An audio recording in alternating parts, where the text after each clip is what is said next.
My girlfriend asked for an open, poly relationship. I said no, and now she's acting strange. What should I do?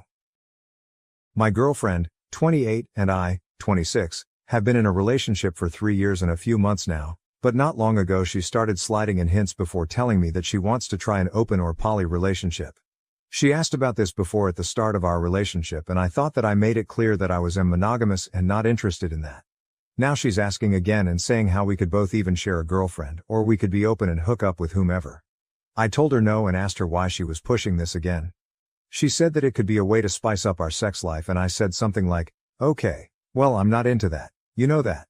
So no go. She got agitated and said to just try it, which pissed me off, and again said no. This conversation happened a little over 2 weeks ago and she still seems to be pissed off about it, not really talking to me and sleeping in the guest room. I've tried to get her to talk to me about it, but she just brushes me off and says that it's not important anymore. I've been venting to friends about it, and a few of my friends brought up that maybe she's already cheated or is cheating and is trying to cover it up, or maybe she has someone in mind that she wants to bang. I doubted it at first, but now I wonder because she has been a little more distant and just overall off, even before the whole open relationship talk. We haven't been having sex as often as we used to, but I chalked that up to it being because of my hectic work schedule. I'm not sure what to do. I'm afraid that if I start digging that I won't like what I find. Edit. I'm going to either snoop on her phone or confront her about it. I love her, but I also don't want to be played with. If she's hiding something, I will find out. From the comments. Comment 1. If you're afraid to dig because you don't like what you'll find, well, that's understandable. I would be too, but it's no good way to live. OP replies, true. I've been debating if I could sneak her phone really quick. Comment 2. She's either already having sex with someone else or has someone she wants to.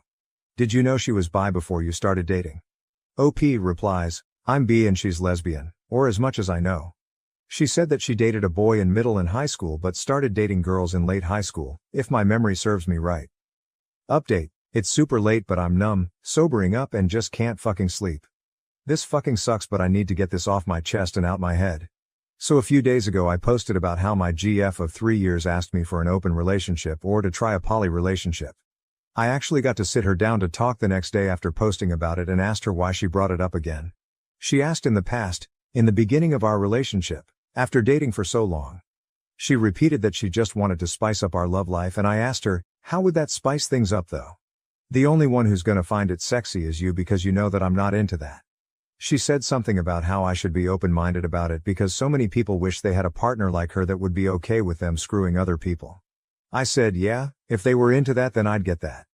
After a little more back and forth and talking in circles I just said, listen, if you want to screw someone else then just say that. However, we'll be over. I love you, but if you want this then you should go be with someone that would give you what you want, cause I can't. I thought that she'd be a little remorseful or apologize or anything but what she told me. I assume she thought that I just broke up with her because she just got pissed and screamed out, oh so we're over? Fine. I've been screwing her guy friend, anyways, and I'm pregnant. Yeah, my lesbian GF is fucking pregnant by a fucking friend of ours. My hands are shaking just thinking about this again. I tried to hold it together but I just couldn't, and I tried to kick her out but she wouldn't leave, so I left for a friend's place and have been here over the weekend. My now ex kept calling me but I only answered and told her to get her shit together and move out and go live with the douchebag, who I deleted and blocked because I would lose my shit on him at that time, then turned off my phone. I turned my phone back on this morning and my ex left messages. I called her, to get closure if anything, and asked her how long. She said since December when I went out of town. I asked if they fucked in my bed and she said yes. I asked if this was the reason for the open relationship BS and she again said yes. Lastly, I asked if she was planning to keep the baby and still stay with me, and she said yes. I just hung up. I've deleted and blocked her on everything for now because I just need to distance myself right now. I'm gonna see if I can break my lease on the APT we shared because now that I know that they've been fooling around in there, I don't want it anymore. For now though, I'm just chilling at my friend's and will probably be here until I can get out of my lease. I have no more tears left. I can't tell if I'm in shock or emotionally broken. I took some time off work but I don't know how I'll ever get back to normal after this. Thanks for the advice from my previous post. I'ma try to get some sleep now. From the comments, OOP is advised to get tested and change her passwords etc. In addition, the question of how the baby was supposed to fit into a lesbian relationship is brought up several times. Comment 1, geez. She's a terrible person and you did the right thing pushing the issue. And I'm amazed and shocked that she thought you were going to be okay raising someone's baby. I'm so sorry you're going through this. OOP replies. Thing is that I love kids and she knows that. If, and a huge if, this was an accidental pregnancy due to us being open, I probably would have stayed. It's definitely different in this case, obviously. I still can't get over how freaking ridiculous this is. I honestly wish it was a joke. Comment 2a. I mean, what was the plan here? Surprise! I'm pregnant. Like, how did she think she was going to explain that one without outing herself as a cheater? Comment 2b. I guess the plan was let's be poly. Whoops, got pregnant but you agreed to being poly so you cannot be mad at me. OOP replies. Honestly, that's the only thing that makes sense to me. It was a dumb idea but I guess it would have worked in her head. Comment 3. You might want to get a lawyer and research how child support works in your circumstance. The last thing you want to do is pay for this child. OOP replies. Yeah, I'm safe unless I magically started making sperm and grew a member. This actually made me laugh a little because she kinda tried to make me a baby daddy. Laugh to keep from crying, as they say. New update. OP updates on her profile the 16th of August 2022, 1 month later. So first things first, thank you all for your support and advice. I really appreciate it. The good news: that night I posted my last update, I definitely wasn't in a good headspace, but I allowed myself to grieve for a few days, then got right to work. I went and got tested and I'm clean, no HIV or STDs, thank God. I went to my landlord and I told her the situation as well as had a formal letter typed up just in case. She's always been a nice lady and was kind enough to offer me a cheaper apartment that I could move into easily if I wanted to, but I decided to just move out of this complex. So I'll need to pay this month's rent. My ex won't pay her half, so then my part of the lease will be officially broken. I don't know, or care to know, if my ex will break or take over the lease, but that's on her. I've already got a place lined up and will be rooming with another close friend of mine. Bad news: it was about a day after I posted my last update that my ex just showed up to the friend's house that I was staying at. I don't know how she found out, but we do have a pocket full of friends, so it's not that hard. I was under the influence and numb and didn't want to see her, but she kept pushing it and refused to leave. At first I came out and told her that we should talk outside, then I closed the door behind her. She still refused to leave, so I stepped outside to talk to her, or she talked and I just stared at her. She started with apologizing and trying to put the blame on me being busy all the time, which, yeah, I was working a lot, but every free time I had was spent with her. Then she said we weren't having enough sex, then saying that the sex meant nothing with the guy, and then somehow it took a turn to her saying that now we could start a family without a paid donor. I just remember going off on her and calling her out for screwing the guy repeatedly and then trying to cover it up with some bullshit. She started crying and yelling back, but I told her to just go back to a baby daddy and tried to go back inside, but she pulled on my shirt trying to stop me and I sorta pulled away hard to get away.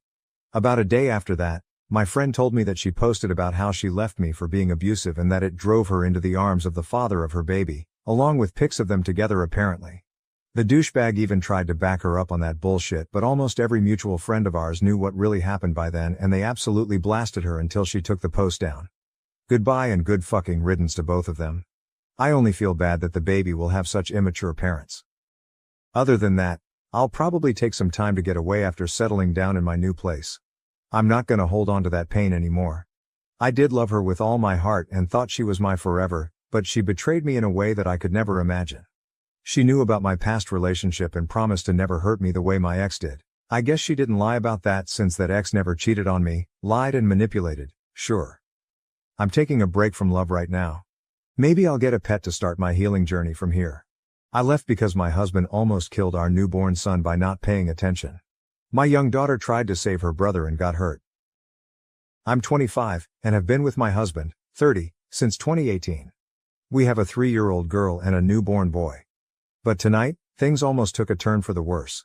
My husband has always had trouble paying attention, but I never thought it would come to this. Our neighborhood is weirdly laid out, with cars zooming by at crazy speeds at all hours of the day. I was folding clothes when I heard our toddler screaming, "Dad, help!"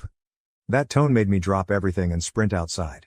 What I saw made my blood run cold, our newborn in his stroller, careening towards the busy street. I screamed and ran to him, barely stopping the stroller in time. My baby girl's hands and knees were scratched up because she tripped trying to run after the stroller. I snatched up my baby, heart pounding, and scanned for my husband. He wasn't watching. He was chatting with neighbors, completely oblivious. The anger I felt was unlike anything I've ever experienced. I stormed up to him, shouting in disbelief. He looked shocked at first, then realized what almost happened. The apologies and tears came pouring out, but it was too late. I couldn't wrap my head around how he could be so careless, so blind to our toddler's screams and the stroller rolling away. I packed up the kids and left, staying with my parents. They're on my side, but my husband keeps texting, begging forgiveness, calling it an honest mistake. But I can't shake the terror of almost losing my baby because he couldn't focus for a single second. My baby girl got hurt in the process because he couldn't pay attention. I almost lost my son because he couldn't pay attention. I can't stop crying. I feel so guilty. I wish this all never happened. Sorry it's short. I just want to hold my babies and I can't stop shaking every time I think about it. What if I was just 1 second late? Would I have been planning a funeral? And the reason I left the house instead of him was because I hate that house. I don't feel like it is safe for the kids with all the traffic, and I was right. It's my husband's workhouse. I can't be running either. I had a C-section less 6 weeks ago. A lot of people are saying, why wasn't I watching the kids? I was doing their laundry like a parent. Does he takes them for walks to have bonding time with them? He literally created this by himself. This has never happened before. How was I supposed to know? And people saying, why didn't I get him checked out? I'm not his mother. He is 30 years old. I'm sick of people acting like I have to parent my own husband while I literally have a newborn, a toddler, and I'm still healing from a C-section that I teared my stitches from when I ran to get my baby. I don't care if it was his ADHD, the court wouldn't care either. If he killed my child, he would have gone to prison, either way. Relevant comments. Comment 1. Okay, he was 100% wrong and I'd be livid just like you. However, I'm a little confused about the situation. Like, why was your baby just in a stroller unattended? Why did the stroller randomly go into the road? Since it sounds like you were at home, is this maybe something y'all normally do just to have a place for a baby to sit out front of your house when your toddler is playing outside? And maybe it was a freak accident. I'm going to be honest, as a mom, most of us have stories of near-death experiences with our kids. We can be naive and stupid and expect a little child to have more awareness, survival skills than they do. When my son was 2, we had a horrible experience with an escalator, and I still have times where I can't sleep because of it. We are all idiots when it comes to parenting, because how can you know until you live it? And seriously, like, every parent has one of these moments, unless you're one of those insanely lucky ones. I still really don't understand the whole scenario of what happened, but to me it seems he really has remorse and feels terrible. And once you go through something like that, you never forget it. So if he cares and loves your kids, he's devastated and has learned a hard lesson. I don't know that your response was the best, but get why you did it in the moment. But I think you guys have a serious talk and maybe look into moving if possible. I wouldn't go straight to divorce like Reddit loves to preach. I think there is a solution here.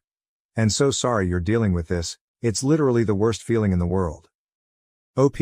Hi love, let me just clear it up for you. So I was sitting inside in the lounge room and there's a huge window behind the TV that was a little open so I could hear outside. That's when I heard my toddler scream for her dad to help. When I was outside, he was standing on the neighbor's driveway. I assume that he must have had left the baby literally on the road because there was no possible way that it would have rolled off like that, and my toddler was playing with the neighbor's cat before she noticed her brother was rolling away when I confronted him about it. He tried to explain but he just kept stuttering. I still don't know what exactly happened. I don't know if he didn't put the brakes on the stroller. If the wind blew him away, I just don't know. My neighbor contacted me and asked if I wanted the security footage because his wife is 100% on my side, so I'll probably find out once it gets sent to me. Comment 2. I want to acknowledge that this is a horrific situation, but saying I don't care if it was his ADHD isn't going to fix anything, and will probably only make things worse. Talking and thinking about it like he intentionally tried to kill your child isn't either. With ADHD, you actually do not register things like this at all sometimes.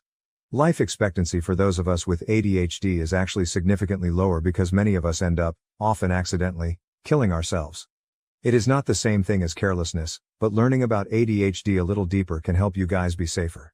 Understanding how my ADHD works and using different than standard precautions, like my brain needs, has actually most likely saved my life. Lie out what you want from him. That's probably because he gets his ADHD better under control, whether that be through prescription medication or more homeopathic method, that you get a different place if possible, that he does not take your kids out in your front yard without you, etc. Also, neither he or the neighbor noticed, but you heard your kid from inside? Something seems off here. Were your neighbors just watching the stroller roll towards the street? Was your husband on the other side of your house where he couldn't see the stroller? Were you already walking outside as this unfolded? I'm trying to understand better what was going on here and why your husband or the neighbor did not notice, but you did from inside. People with ADHD tend to be incredibly good and quick to act in emergency situations, so this is especially weird. I'm absolutely not accusing you of leaving anything out or anything, but asking you to think about what your husband and the neighbor were doing that neither noticed. That smells fishy. This is a horrible situation. I lost a pet due to the inattentiveness of ADHD, but I can't imagine losing or even nearly losing a child. OP, that's why I'm waiting for the footage. It doesn't make sense how this all happened. I don't know how to explain my house. There's a huge window in the lounge room, it was open a little too, I can listen out, the neighbor's house is 2 houses away. We are at the end of the street near the main road, that when you first walk into my house on your left there is the lounge on the right. The kitchen, when I got up I couldn't run that fast because I'm still healing. Sorry if this doesn't make sense. When I ran outside the neighbor's wife was running for the stroller but was still far away, and the neighbor was helping my little girl off the road. That's all I seen. I'm just waiting for a response from them. My husband was just standing there, hands on his head, doing nothing. Comment 3, I fucking screamed when I read what happened. Are you okay? Like, did you get any more damage to yourself? You literally just had a baby. What the fuck was your husband doing? Like, being outside with small children, especially on a busy street, should be treated like watching babies swim because anything can happen in an instant. I hope you're okay. And also, DDK, but do you all have cameras in your house? I wonder how long your husband was talking to the neighbor. OP, I tore my stitches from the C-section and had to go to the ER while I was there. I made sure my baby girl got her knees and hands bandaged up. The crazy thing is, I didn't even realize I was bleeding until I was in my parents' car. My mom pointed it out. She panicked and took the baby boy back to their house, and my dad took me and my daughter to the hospital. Update 1. The neighbor's wife sent me the footage, and I really can't just wrap my head around it. So my husband was walking with the stroller and my toddler was in front of them when they passed the neighbor's house. My neighbor was outside, washing his car, and my toddler saw his pet cat and stopped to pet it. So my husband stopped. Left my baby on the road. He didn't even bother locking the wheels and walked all the way up the driveway, not even bothering looking back at the baby. He had his back faced to him for about 5 minutes before the stroller just suddenly started moving. I think it's because the road is on a hill kinda, or it could have been the wind. My toddler never went near the stroller. It couldn't be her. The stroller went down the road and my toddler. That's when she started screaming and running for it when she saw it. The neighbor started running after my daughter when she tripped. He tried to pick her up. That's when the neighbor's wife's car comes into frame and she stops and starts running back to the way the stroller is coming after that. You can't really see anything because it's all out of frame, but you can hear all the commotion. My husband just stood there the whole time, hand on his head with a blank stare on his face. He didn't even do anything when our toddler was crying from hurting herself. He only started crying when I confronted him. What should I do? I genuinely do not know what to do. I'm panicking. This was never the life I wanted for my kids. I don't understand why he was standing there. I have not even gotten a text or a call from him since I got sent the video. It's just been silent. I just can't get the sound of my daughter's screams.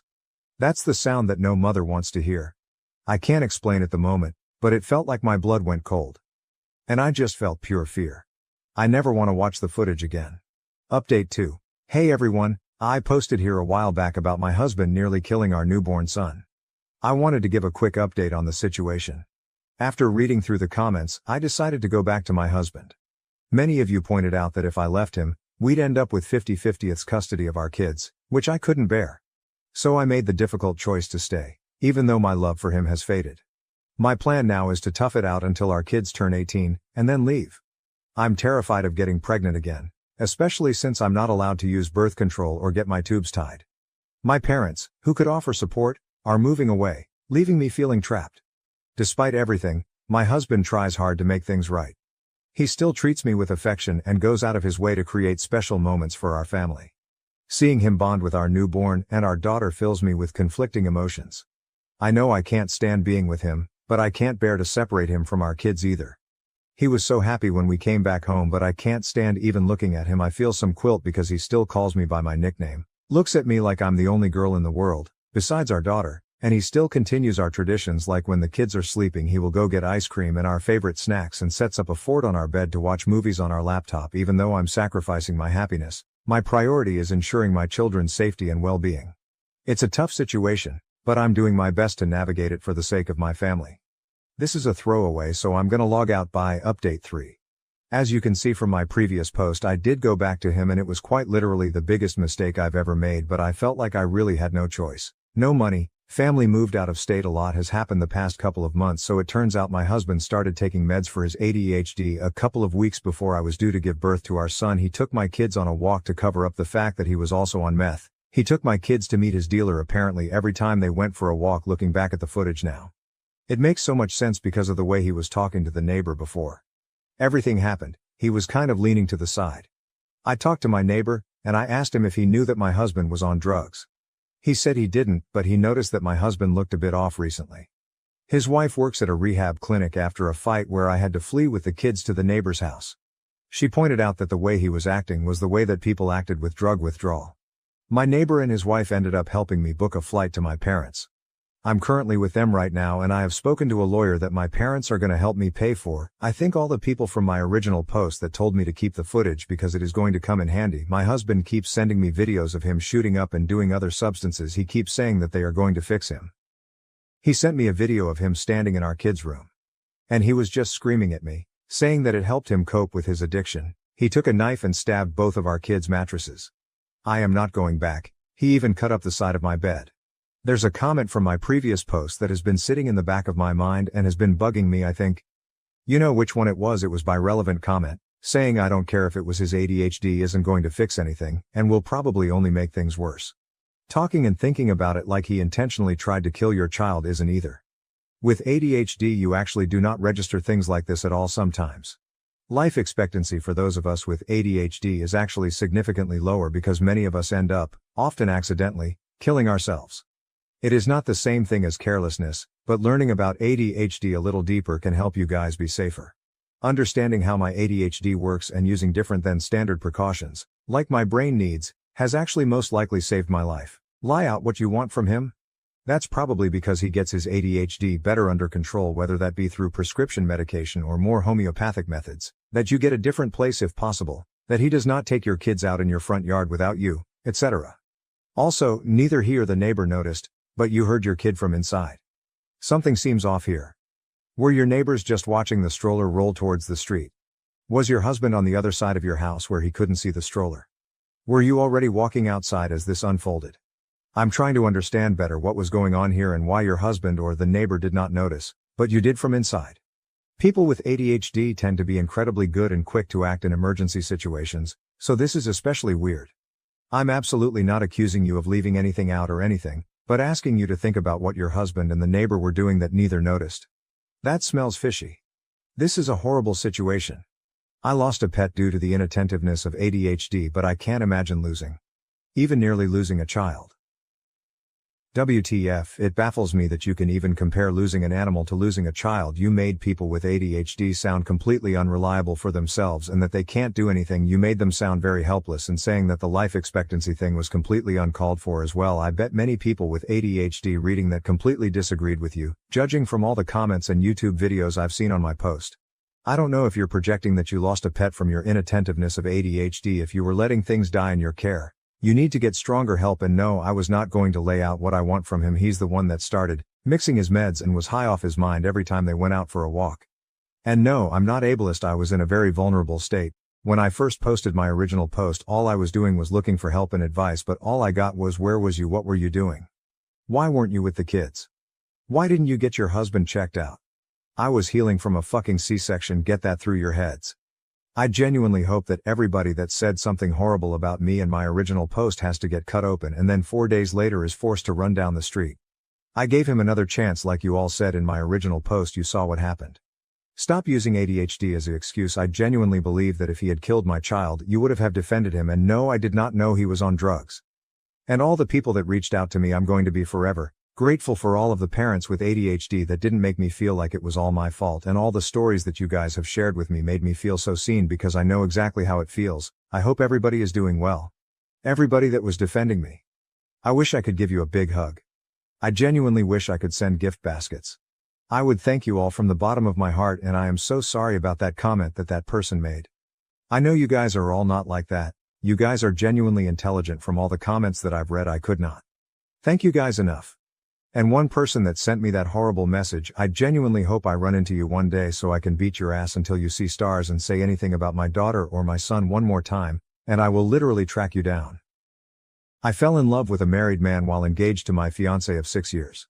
Now I regret it and am trying to reconnect with my fiancé. We have been together 6 years now, and during the 3rd year of our relationship I cheated on him with a close family friend.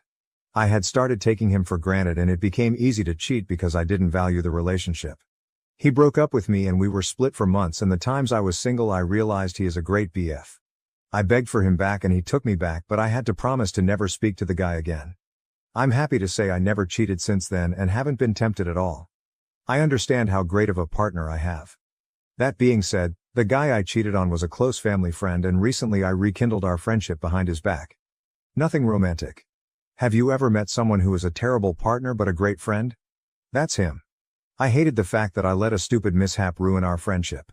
My fiancé found out and was angry. I apologized and we talked, and he needed space. He sent me a text of his demands to continue the relationship and I copied and pasted it. His text. After doing some thinking, I can't trust you. Whether it was platonic or not, this is the 2nd time that I know of where I have violated my trust. The hardest part isn't this, but now I have to wonder how many times have you violated my trust or done something behind my back that I just don't know about. You claim this is it, but how can I believe you? I love you and want to work on this relationship, but it's going to require a lot from you. We are postponing our wedding indefinitely. When we first got back together it took 10 months before I felt secure in the relationship again. I have no idea how long it will take to feel secure again. Eli, I changed the name, will be blocked on everything and you're to never speak to him again. This now includes family events. If you know he will be there, do not attend. If you didn't know and he attends, you are to ignore him. I have unrestricted access to phones, social media, emails, etc. Every password I want to know for any device you have. No hanging out with male friends alone. You are to be home by 1 if you do go out with your homegirls. There will be more, but these are my demands and they aren't up for discussion. If you aren't willing to do it, then the relationship is over. Take your time to think about it. End of text. I called him, but he said he's not arguing with me about it and won't call him back until I decide what I want to do. I feel that this is extremely harsh considering the fact I didn't cheat this time. Ever since we got back together I never cheated on him. OP believes that the punishment is too far. I think I was wrong. But I feel that the punishment doesn't fit the crime. I made a horrible mistake years ago. Being friends with someone doesn't equal sign cheating. Even though I was wrong for going behind his back. OP is convinced to follow her BF's rules. Okay, I'll do it. I just needed to make sure he wasn't going too far, but if this is what it takes to rebuild his trust. When commenters say that OP is on her way to cheat on her BF again, she claims, "You don't think I'll follow his rules? Good thing I don't let people tell me what I can't do. I'm going to be laughing when we work through this, get married and have kids." Update 1.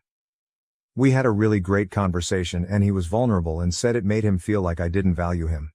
He was crying and it really hurt me to see the pain I caused him. He told me that please let's not go forward with this unless I can promise that I won't go behind his back again because he can't go through this pain again. I told him that I promise I will never hurt him again and will always be honest and upfront with him now. We talked about the rules and he said they will be temporary and will be adjusted when we go to couples therapy. Now it's time to put in the work to repair the relationship. I know it will be a lot of work, but I'm prepared. Update 2. So next month I'll get married this fall. I was with an amazing guy and we worked through a lot of issues together. I thought I loved him and I think I still do, but not in love with him. About 3 months ago at my job, we got a new coworker who is very handsome and extremely attractive. I mean, I have never been so physically attracted to someone in my life. We started to deepen our friendship, but romantic feelings came. I repressed mine, but to my surprise he confessed his feelings to me as well. I told him we gotta think about our spouses, but our feelings continue to grow. He told me he stopped being affectionate with his wife because he feels like he is cheating on me when he does that. He only wants to be affectionate with me. I've started doing the same thing and haven't been intimate with my partner. The big thing is a lot of people will be hurt when this comes out. He can't divorce his wife right away because of finances, but he will as soon as possible. I have to call off the wedding, but I really don't want to hurt my current fiancé. When asked about her previous infidelity, OP says, "I have cheated before and I'm starting to realize it's because I didn't understand being in love. With the guy I'm seeing, we both aren't romantic with our current partners. I don't want to be with anyone but him. Also, he's going to divorce his wife. We have a plan for when his finances get straight. How is she justifying this affair? This is completely different. The first time I cheated was because I was selfish. This time it was because I fell in love with someone else. I didn't choose this. No one picks who they love. This whole experience has taught me how complex love is and that I've never been in love before. This is so hard on OP. That's not fair. I didn't want any of this to happen. It breaks my heart that I'm going to have to call off the wedding, but he's a great guy and I'm certain he will find someone else. I wish I loved him or didn't fall in love with someone else. Because life is more complicated than that. I don't want to hurt him and have been thinking, oh, the best way to tell him. You guys act like this doesn't hurt for me too. You guys are not being understanding or empathetic. When commenters tell OP she's gullible about the married guy, she keeps emphasizing, I'm going to tell my fiancé. But we can't tell the other guy's wife yet. He's trying to get his finances in order first. Update 3, I took everyone's advice and decided to end things with my fiancé. This was the hardest thing I had to do in my life. I know you guys think I'm a terrible person, but this is an unimaginable situation to find yourself in. I want everyone to know how much this hurts. I really wish I didn't fall in love with someone else. I wish I could make myself fall in love with my fiancé, but I can't. It took me so long to accept this. I hope you guys can understand that I can't convey this enough, that I care about my ex-fiancé. I know this will be best for both of us, even though it's hard right now. When asked if OOP told her ex-fiancé the truth, she says, I didn't lie. I told him the truth, that I fell in love with someone else. I told him I still care about him. I keep telling you all that I care about him and would never use him as backup. He's a great guy and there's a woman out there who will love him and be lucky to have him. There's no reason we both can't be happy. When commenters tell OOP that there is no way the married man is going to leave his wife for her, she says, he is going to divorce his wife. Unfortunately, divorce is extremely complicated, but he said he will keep me updated. It's not just finances but a lot of other legal stuff. Since I wasn't married yet, it was easy to end things. For him it's a lot more complicated than that. When commenters continue to call OOP gullible, she says, no, I was very clear in our conversation today that I want this figured out by the end of the year. That's plenty of time for him to figure out finances and legal stuff. That way by 2025 we can just focus on each other. Update 4. I realize I treated my fiancé horrible and received my karma. My coworker and his wife are getting a divorce because she found out he was cheating with multiple women. Plural, he's a disgusting animal. He lied to me and others pretending that we were the only ones. I ended things with him. I'm glad he's been exposed. Now, regarding my ex-fiancé, I've taken the time to reflect and realize he's actually my true love. I hate that I hurt him. I reached out again to him but he said he will always love me, but he's done with me. That was painful to hear. I just can't get over what my coworker did in destroying multiple relationships, including mine. It's painful to see and experience. Edit. I wasn't clear, but I take responsibility for my actions. Just because I'm condemning his disgusting and manipulative behavior doesn't mean I'm justifying my actions. My actions were horrible, but I've learned from them. My wife's gym addiction is ruining our marriage. She's having an affair with a gym friend, leaving me with our unborn child. OP's wife, 30F, has always been fit but has been increasingly passionate about working out over the last 1.5 years, returning to a gym she had previously left due to her busy schedule.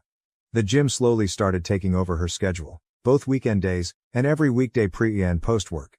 Going to the gym becomes the solution for any stress, fights, crisis. Everything is gym, to the point where if the wife misses a session, it affects her mood negatively, as OP says, like a junkie not getting her fix. As wife is now 4 months pregnant, OP expresses concern over the intensity of her workouts and also that he simply misses her, given all her time is now taken up by gym. They can't work out together, because gym is her time. She won't work out at his gym either. Gym becomes a form of escapism from real life, a compulsion, essentially. And no problems wife is running away from ever really get solved because gym is simply not the solution wife seems to think it is.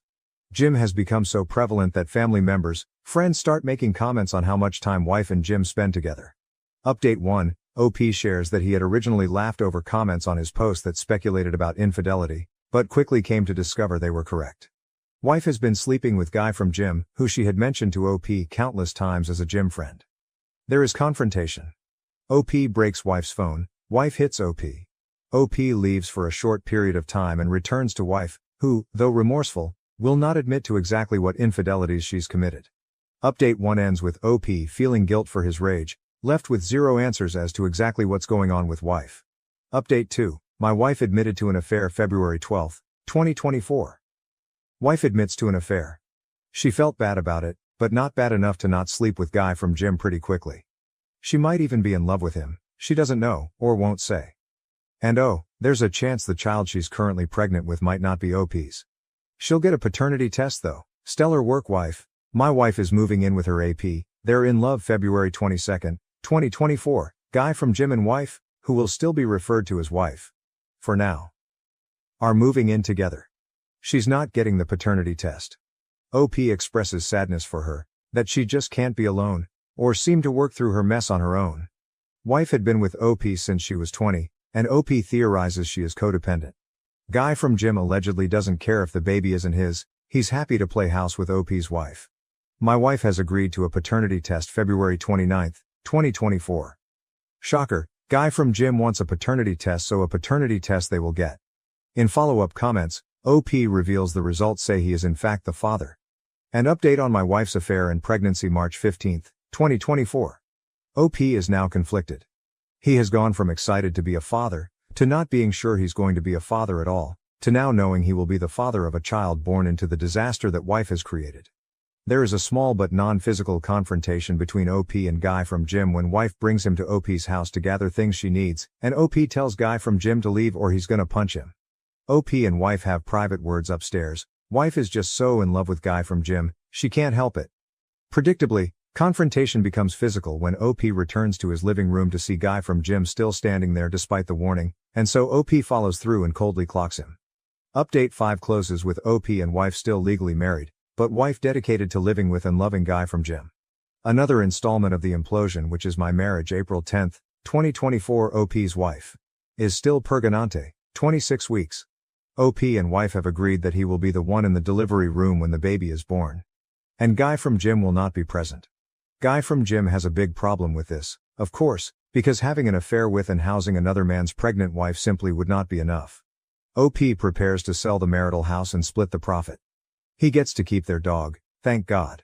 Wife's sister shares with OP that wife is already complaining about guy from gym, that he's selfish, hangs out away from home too much, etc. Birds of a feather and whatnot. OP ends the update, expressing that he is at least happy his soon-to-be ex-wife is miserable. I'm still alive May 19, 2024. I'm still alive. I'm mainly posting here because several people have reached out to me and were concerned that I'd taken my own life.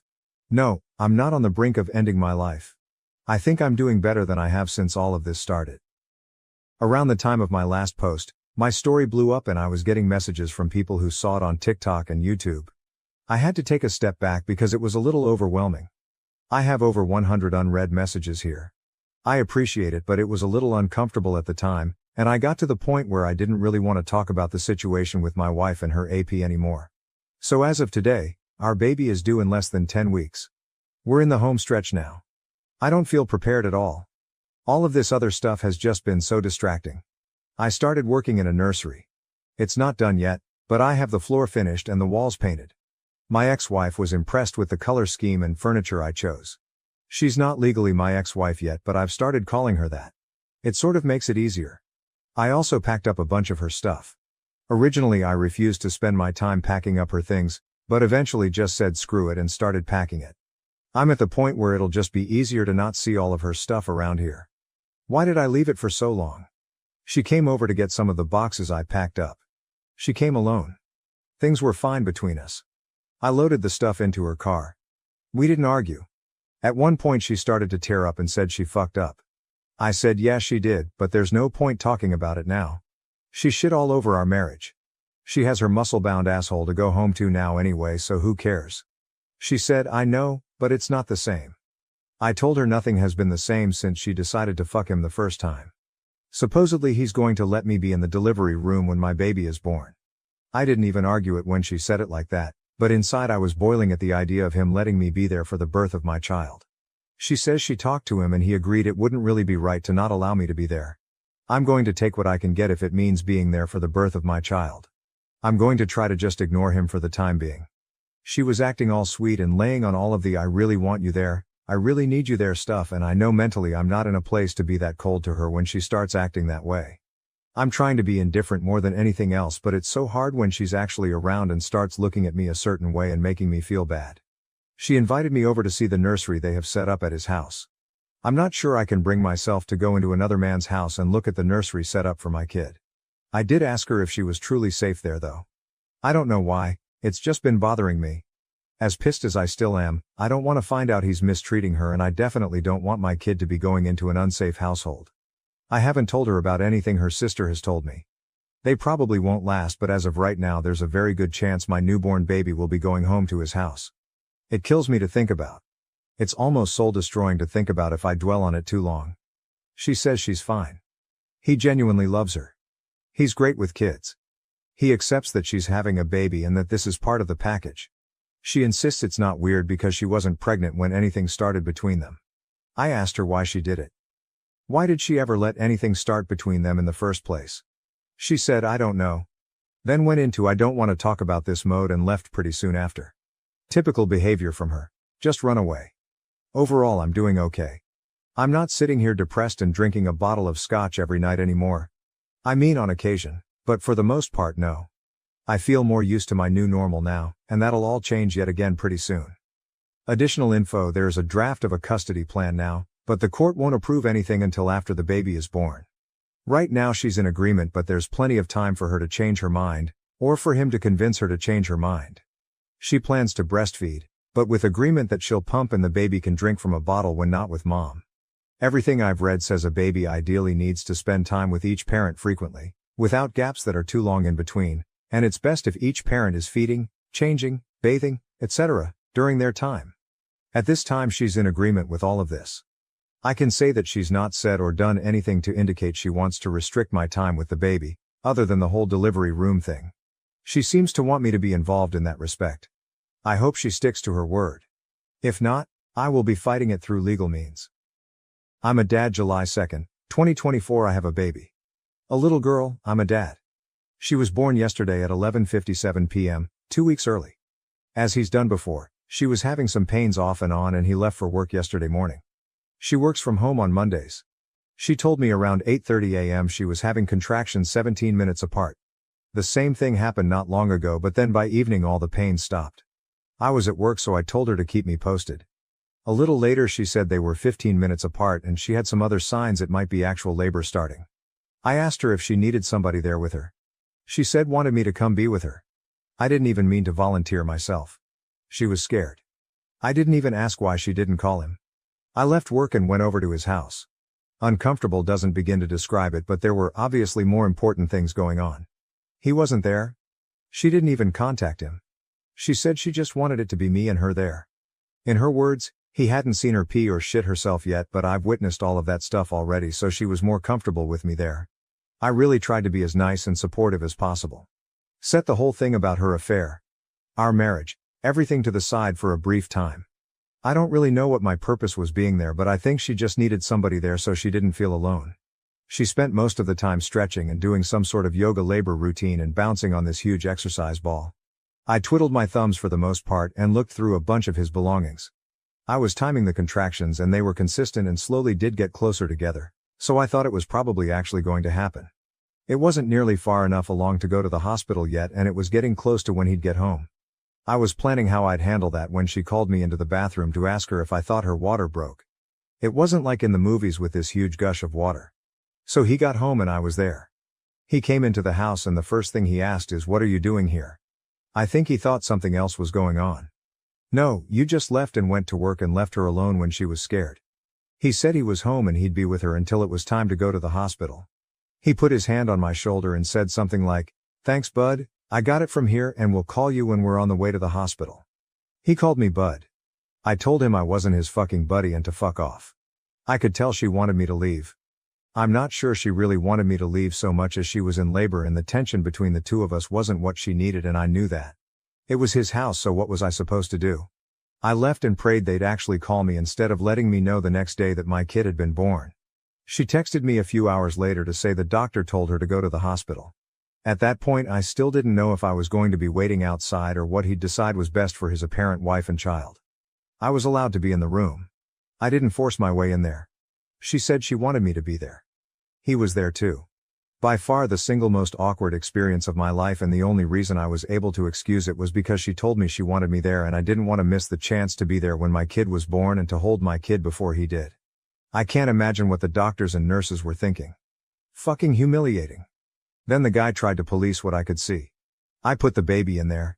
He's fucking watching and it's like this is still my wife and that's my baby. I chose to stay dignified and I ignored him the entire time. I was there to do whatever she told me to do and my focus wasn't on him, but in any other setting I don't think I would have been able to hold back. The baby came flying out. I mean, as far as labor goes. These are the nurses' words and I trust labor and delivery nurses to know what they're talking about. She tore very bad because the baby came out so fast. The baby is so tiny, barely 6 pounds and only 18 inches, but perfectly healthy. I went home for a short rest, although I really couldn't rest at all. I went back today and of course he was there. Surprisingly, he said he was going to give us some time alone with the baby. Not sure if she had previously asked him to do that when I showed up or not, didn't ask. He even brought us all food back when he returned a few hours later. I wondered if mine might be poisoned, but I tried to be nice. He's still not gone, so I'm wondering how long he'll be around. I just can't let myself do anything that will make her try to keep me away from my daughter now. I don't want them making it difficult for me. I'd prefer not to share her name publicly, but I can confirm it's the name we chose for a daughter years ago. He had no say and he hasn't said anything about the name at all.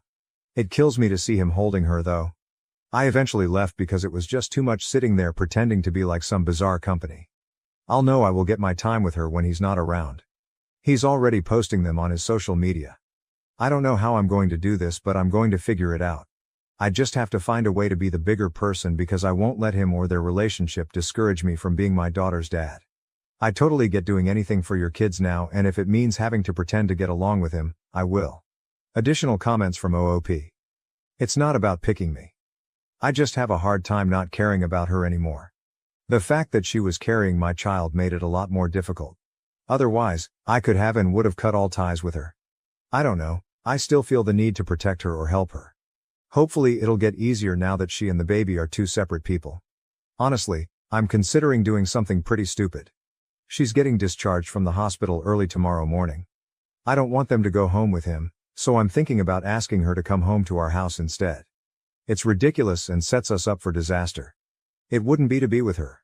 I don't want my newborn baby going home to another man's house.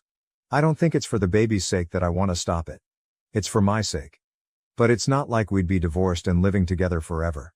So we'd live together for some period of time, but eventually we'd go our separate ways, date other people and so on. I can't trust her again. That would probably be worse for our kid in the long run. At least by being in two separate homes in the first place, this will just be the norm for her and she won't have to go through that heartache of being one family splitting into two. I just don't know how I'm going to be able to handle seeing my child going home from the hospital to his house. I'm honestly scared to be present when they're discharged because I'm not sure I can control myself. I caved and I asked her to come home with me when they was discharged from the hospital. I framed it more like, if you don't want to go home with him, you don't have to. I let her know she could come home to our house if she wanted to. She said she can't. Why? Because he's done so much for her. He moved her into his house. They have a whole nursery set up. He loves her. I don't love her anymore after what she did, her words. But he loves her and accepts her even with the baby. She thinks she'll never find anyone who will love her and love our baby too, so she can't risk losing him. I tried to tell her she doesn't owe him anything. Just because he let her move in and there's a nursery there doesn't mean she's indebted to him, especially not when it comes to something this big. She said, I want to, but I just can't. I'm sorry. I left. I told her I couldn't sit there and watch the get into his car and go to his house. As a consolation, you can come over and see her tomorrow. Great. I know she did this. This is all her doing. But why am I the one feeling like I failed? This wouldn't have happened if I hadn't immediately shut her out. I basically just pushed her to him. OOP on the AP posting pictures of the baby online. Today I told him he can't post pictures of her online. He said he was just posting a few pictures to say how proud and happy he was of my wife. It wasn't weird. I said he can post her all he wants, but he can't post the baby. He didn't seem to be taking it seriously. So I told him I know he wishes he'd won this one, but he didn't. She's my kid, not his. If he's genuine about being all buddy-buddy and respecting me as the actual father, he'll respect my request. He said okay, he understood. We'll see. New updates. Life update July 24, 2024. Many people have asked for an update on my situation, but I've been pretty busy. There's the baby, plus a week of completely unrelated but never-ending annoying problems. Remember that book Alexander and the Terrible, Horrible, No Good, Very Bad Day? That's the week I've been having, but I'm not even going to get into it beyond saying I can't even stay at my own house right now due to a giant hole in the wall. I've been dealing with insurance and contractors all day, and they hit a water pipe.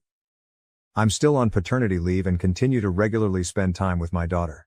We have a set schedule for when my daughter comes to stay with me, so I've been spending less time over at his house. Sometimes my wife needs help during the day though, or just to be able to take a shower or a nap, so I will stop over to help her. Really, I just want to take advantage of any opportunity I can to spend time with her and bond with her. Plus, breastfeeding isn't working out very well. She's still not producing enough milk and I know she's upset about it, but it sort of makes things easier for me. At least she has help when the baby is with her, supposedly he helps, gets up at night, etc. I'm on my own, and I won't lie and say it's a walk in the park, but I think I'm getting the hang of it. The other day she called me and asked me to come over. She said she was on the verge of a mental breakdown. I've heard that line from her many times, when she cheated on me without my knowledge, and it was usually mostly related to her job. I got over there and she was saying she can't handle being a mom, she can't handle life, she can't function. She was crying. This time she couldn't run off the gym. She would if she could, but she's not really allowed to exercise yet. She won't talk to anyone, won't seek professional help. Some days she seems much better than others. She's just an easily overwhelmed person. Everything overwhelms her. Sometimes we have, dare I say, a good time together. The most she can really go as far as physical activity right now is walk. We took the baby in her longest walk yet and walked from his house to my house. Everything was fine in the walk. She was in a good mood. We were joking around. Then she turned really sad after being at my house, our former shared house, after a little while. She finally admitted that this isn't how it's supposed to be, raising our daughter between two homes. She said my home is our daughter's real home and she's only supposed to have one home. Then she started sobbing about not having a home anymore. My house isn't her home and her boyfriend Gumbura's house isn't her home and she's essentially homeless and doesn't belong anywhere. She admitted she fucked up really badly and she doesn't want to share custody or to only see her daughter half the time. She just wants to come home. But she loves him and she thinks he loves her and our daughter and she doesn't want to hurt him after he's done all this, for her. I said so what? What she wants for her kid should be more important than his feelings. If he can't get over the fact that the married, pregnant woman who he was sleeping with wants her kid to grow up in a single home with her actual father, he can fuck off. He can fuck off anyway. If she can't tell him and wants me to tell him, I will. She doesn't think she can tell him. I told her this is her biggest issue, communication and honesty. Just tell people the truth and stop being a pussy about ever telling anyone the truth about how you really feel. Thing is, I've been tolerating him lately. Don't like him, but tolerate him. I'm not hanging out with him. Ever. I know it sounds crazy coming from me, but I think he's genuinely in this. Still shouldn't have been fucking my wife. Doesn't absolve him of any of his involvement. He's back to being cloying nice to me. Suggesting we hang out, try to be friends. He's so fucking happy all the time. It's a little unsettling, but I think he's just one of those people and maybe that's what she likes about him. I'm not one of those people, never will be. So anyway, she and I sort of got into an argument, started as a discussion, turned into an argument, then morphed back to a discussion, all about everything we don't like about each other in our relationship. In the end, we were both able to say what we need from the other person. She's just too overwhelmed right now and can't make any changes. She can't handle trying to change right now. It gives her too much anxiety. So I don't know, we're sort of at an impasse right now. Then this stuff with the house, I've just been extra stressed and not really all that pleasant to deal with. My wife has moved home, for now July 28, 2024. This month continues to be the strangest I've ever experienced. The repairs to my house were made and I'm back home thankfully. I can only take a few nights under my parents' roof. I slept with somebody else. We went out on a date. I think we both just wanted to have sex to say we'd finally gotten over our former spouses. She's the ex-wife of a friend of mine. She and I are actually closer/better friends now than her ex-husband and I. Several people have suggested that we start dating each other. We get along great and we are on the surface a really good match, but it was too fucking weird for both of us. She's very attractive, very social and fun to be around, and has been incredibly kind to me during this whole ordeal, but I can't see her as more than a friend. I had been intentionally avoiding sleeping with anyone else. I hadn't been with anyone since the last time I slept with my wife. That feels like an eternity ago. For the longest time I wasn't interested in being with other women. Then it sort of morphed into my way of feeling morally superior to her. I was going to hold out and not pursue anything until after we were divorced. It's pretty pointless and childish. Just a dumb way to make myself feel better and to be able to say I never cheated. I still don't feel like I cheated. There is no marriage anymore. Within hours of this happening, I started getting texts from my wife saying she decided she wants to come home. It's like she had some sort of sense. She was saying she was ready. Would I come help her? I called her and told her I don't want her to come home and to be in a relationship again. She doesn't get to just decide that's what's going to happen. She then started to say, "Oh, I know, I just meant move back in." I told her I didn't really believe her and felt like she was just jerking me around again. She said she thought our conversation the other day had gone so well and that she thought we seemed to be at a place where we could really work on fixing everything, but until then she could live in another room.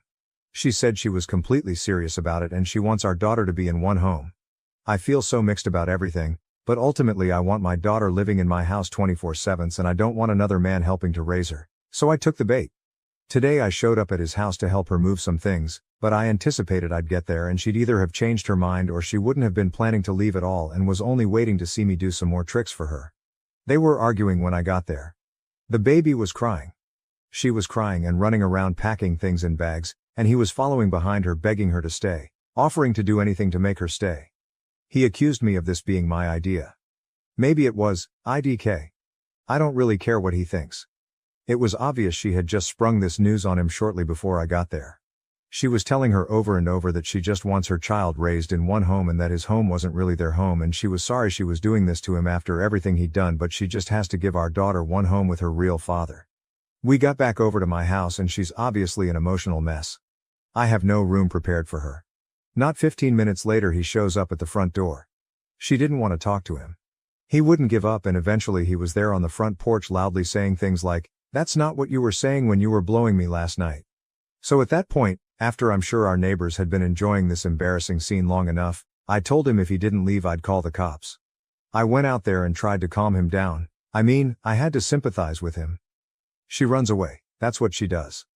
I may have said a few other things in my own favor and to make him realize he doesn't want to be involved in this mess that is my wife. I don't think he'll give up so easily. It sounds terrible, but once she was at my house I sort of found myself wishing she'd leave with him. I know I'd wanted her to come home, and I tell myself it was mostly due to the baby, but now I'm wondering what the hell I've gotten myself into. She said, "I didn't really blow him last night. I haven't done anything with him since she was born. I've only been thinking about you." I told her, "Yeah, right. You expect me to believe it? Even if it's true, what on earth makes you think I'd ever believe anything that you say?" Then out of spite I told her I slept with somebody else. I know I only told her to hurt her, and I feel bad about it now. She immediately demanded to know who. I told her it wasn't her business. She claims it is her business because we're still married. Nope, I'm not sharing. So, now we're awkwardly existing. I don't have much faith that she's going to stay here. I think she'll be back at his place within the week. I've told her that he's not allowed over here. He has no business being here. And if we're raising our daughter in the same house, together, then she can't just run off to his house to be with him whenever she feels like it. It won't work that way. She says she knows, and she wants me to want to be with her again and she'll prove to me she can be a good partner. She tried to kiss me and I rejected her. She's upset. She's taking a nap now. I feel like I've dug myself into a very deep hole now. Relevant comments. Smoke Thin Mints. Brother, you better get her out of that house and fast, Omeloop. I was really doing a good job of tolerating the guy since they came home from the hospital. I don't like him and never will like him, but I don't believe he had any nefarious intentions with my daughter. However, my heart broke every time I had to leave my little girl over there at another man's house. Or when I'd go over there to pick her up and he would greet me at the door holding my baby, talking to her like he was her dad. No, that's one of the lowest feelings in the world. So for these reasons I'm happy to have them here. I just don't know how this can or will work with her mother living here. DC Photo 78, is this really the environment you want your child to grow up in? OOP, no, not at all. But I also don't want her growing up in another man's home. What I'm worried about is my wife dragging her back and forth.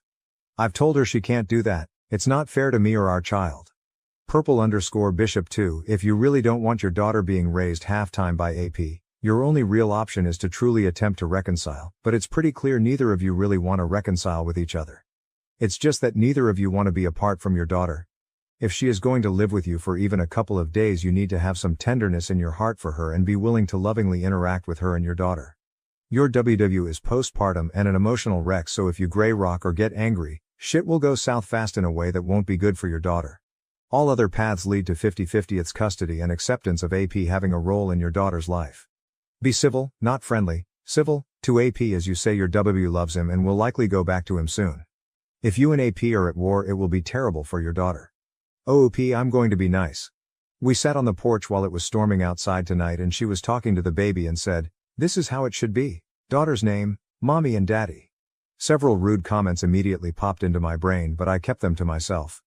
I figure I might as well enjoy it while I can. Well, enjoy having my daughter here and maybe pretending we're a normal family for an hour. I'm not actually enjoying having my wife here right now. It's not making me feel good. I didn't mind when she was here the other day when we took a walk and came over here, but today I'm really not enjoying her being here. I'm going to keep that to myself. Wife accused me of cheating whenever I talked to a woman. We tried therapy, but it didn't work. Then she slept with a guy to make me understand. Wife accused me of cheating every time I talked to a woman. So we tried therapy, but it didn't help. Then she slept with a guy to let me know how it feels. My name is John, and I am 30 years old. I met my wife Claudia, who is 28 years old, when I was in college. At that time, I was majoring in business economics, while Claudia was studying English. We first crossed paths at the house of a mutual friend. We hit it off pretty well and dated for a couple of years.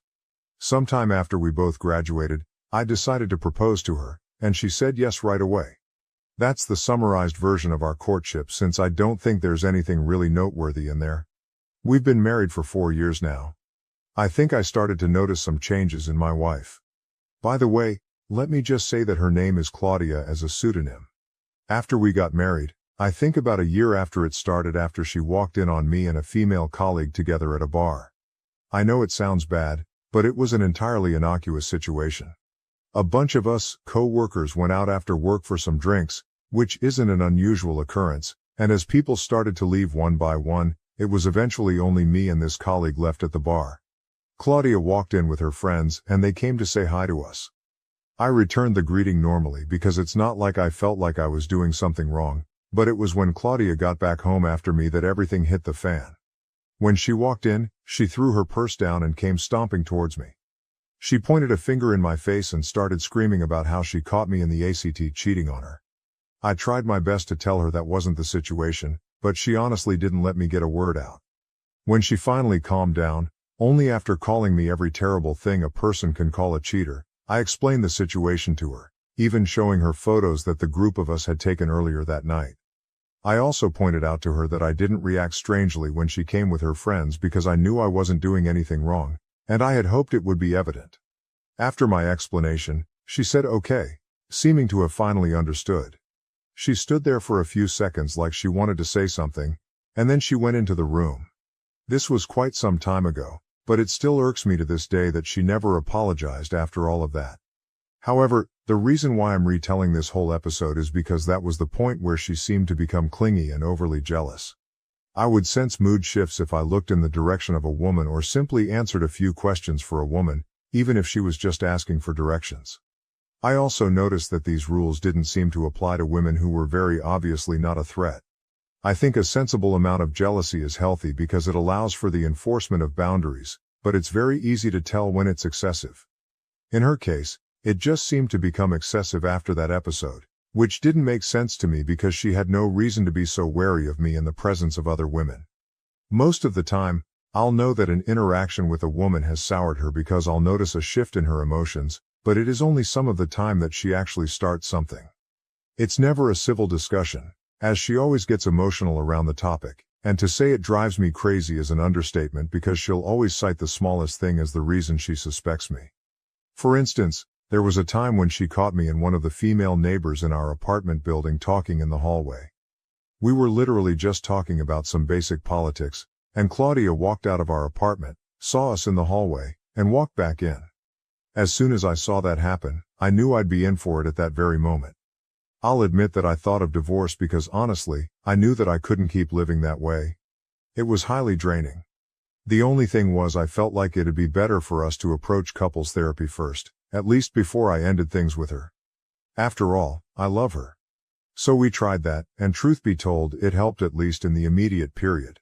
But things took a comedic turn when she felt the therapist was taking my side too often. And then the therapist was the next person who Claudia assumed was trying to sleep with me.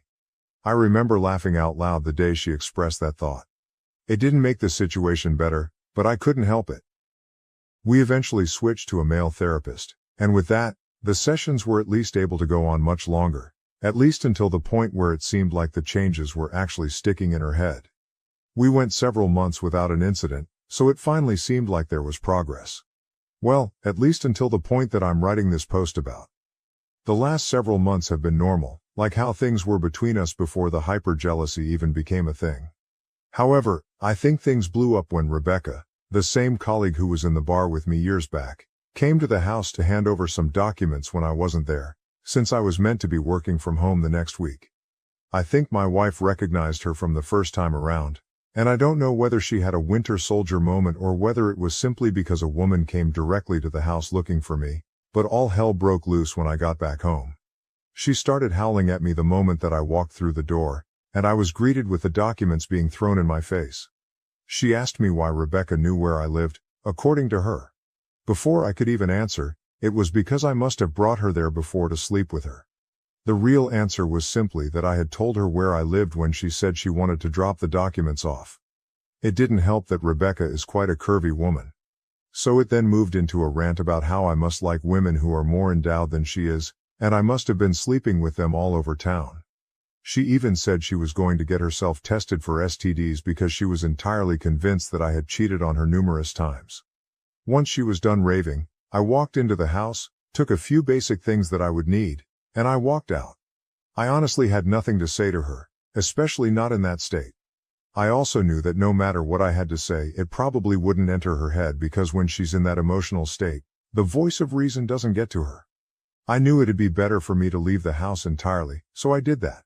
I heard her shouting behind me, "Enjoy Rebecca's bed now." This happened very recently, and I've been sleeping in a hotel since then. The thing is, I am set on divorcing her because I really can't live several more decades of my life, best case scenario, dealing with a woman who thinks that I'm cheating with every other woman in existence. The problem is, I know that the therapy sessions help to some degree, and I'm fighting within myself, trying to figure out whether I should try and attend sessions with her again or whether I should just give up. I think this is the decision I need help with, so I'd love it if you could all give me your opinions and thoughts on the situation. Edit. I've noticed several comments suggesting that I've already done enough and that it's time to let go of our relationship. In many ways, I agree with this sentiment.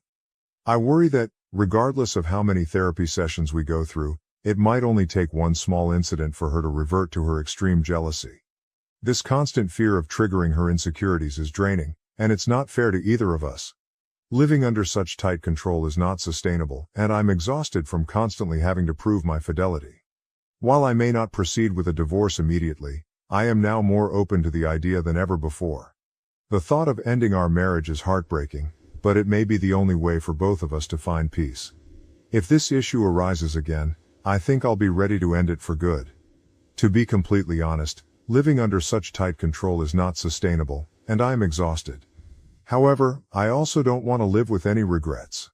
Therefore, I plan to give her one last chance, but if it happens again, that will be the end for me. This last chance is not just for her, but also for me to be sure that I did everything I could to save our marriage. I'm not very hopeful though, so I'm slowly preparing myself for the possibility of being single again.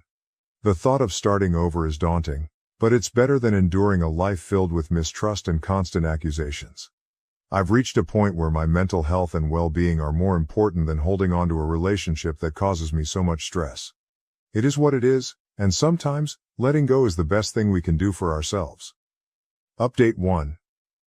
Well, here's an update that I wasn't expecting at all, and I don't even know how to express how freaking pissed off I am with this new development.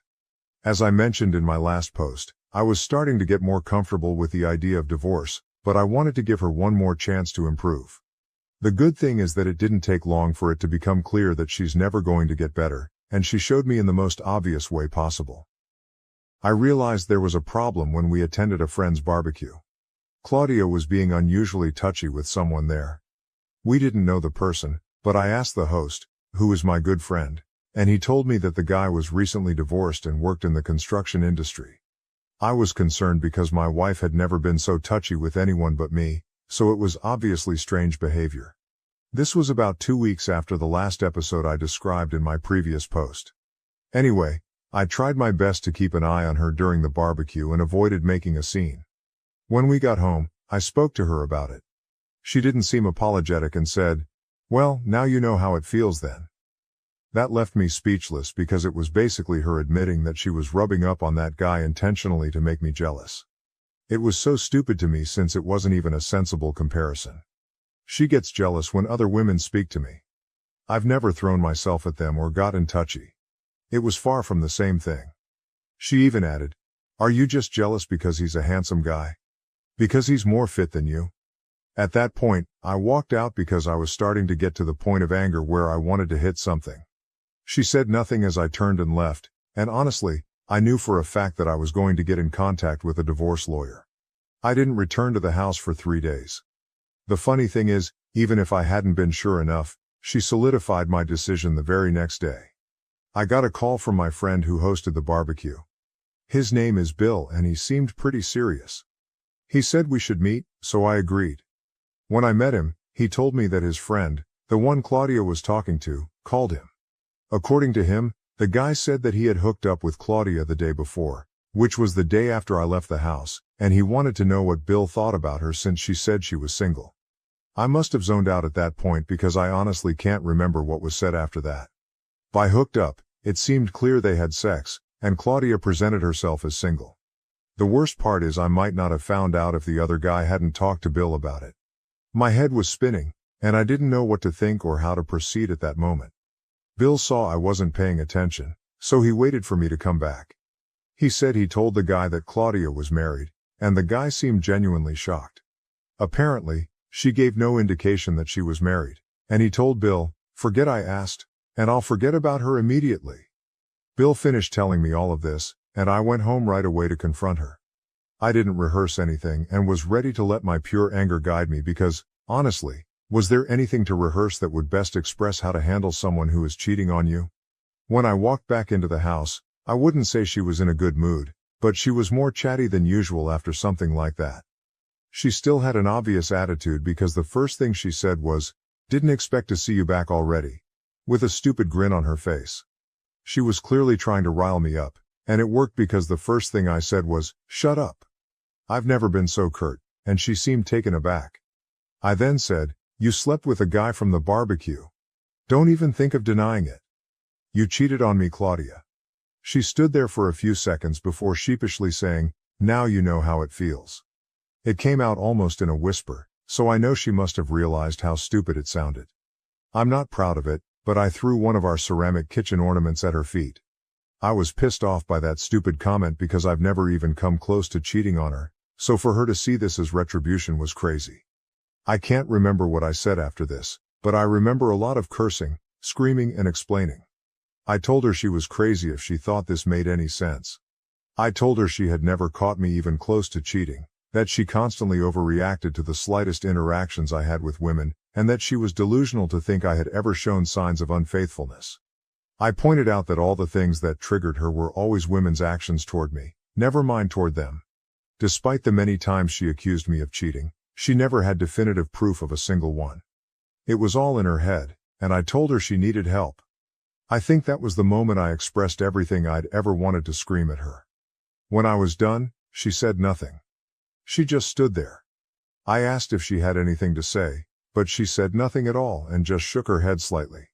I told her to pack a few of her things and leave. Again, she stood there for a bit before walking to the bedroom.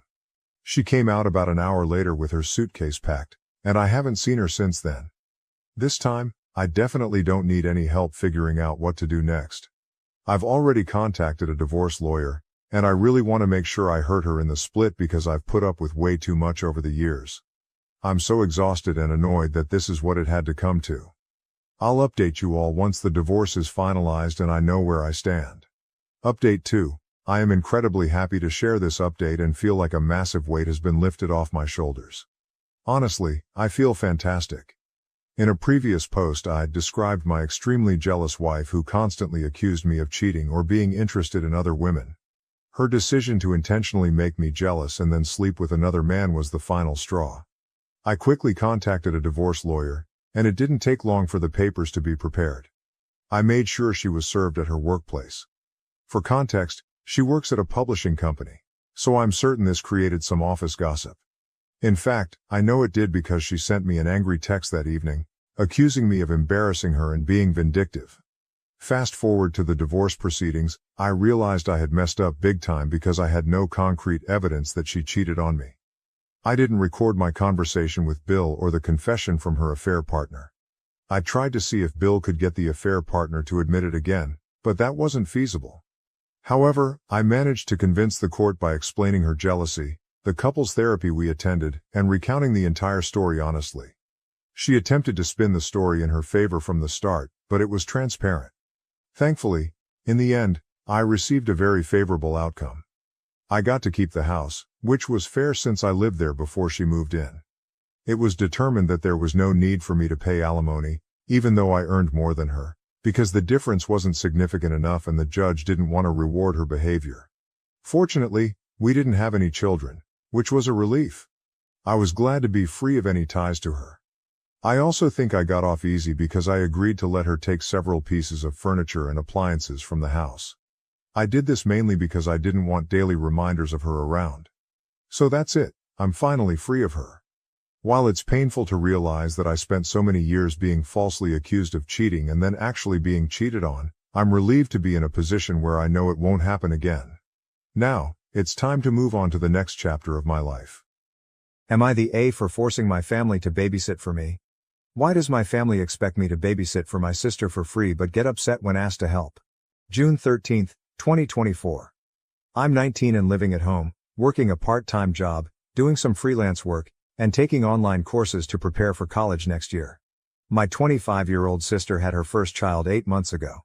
The father isn't involved and only pays child support. My mom is excited to have her first grandchild and is constantly offering to look after the baby so my sister can feel at ease working full-time and afterwards, will have some time for herself to relax. The thing is, about 70% of the time I'll be the one looking after the baby, and while I admit that I enjoy it and like spending time with him, I can't help but feel mad because they don't have any consideration for my time. Mom would drop the baby while I'm in the middle of my lessons because, you can always watch the recordings later, or just ask someone to tell you what it was about. Or when I'm working in my freelance stuff because, looking after the baby doesn't really require much, when I complain about getting delayed in my projects. My breaking point happened last week when my mother and sister left the baby with me for a whole day because I mistakenly told them I didn't have to work and would be staying at home to catch up with some pending stuff and study. I told them both I was irresponsible and they called me a spoiled brat. That night, my grandma and other members of the extended family were calling and sending me messages about the importance of helping family, and to understand that my sister doesn't have it easy being a single mom. I got mad and sent a message to the family group chat saying that they were right. Helping family is important and we all should be supportive of my sister. I then proceeded to write a schedule in which all of us could take care of the baby. Because one aunt goes to visit grandma on Mondays and Wednesdays mornings they could babysit those days. Friday afternoon, the eldest cousin and her siblings are at their residence. They could watch the kids at that time, and so on. I left early on Saturday mornings and late on Tuesday nights to watch the kids. The arrangement made my mom and sister very happy. But not so much about the other family.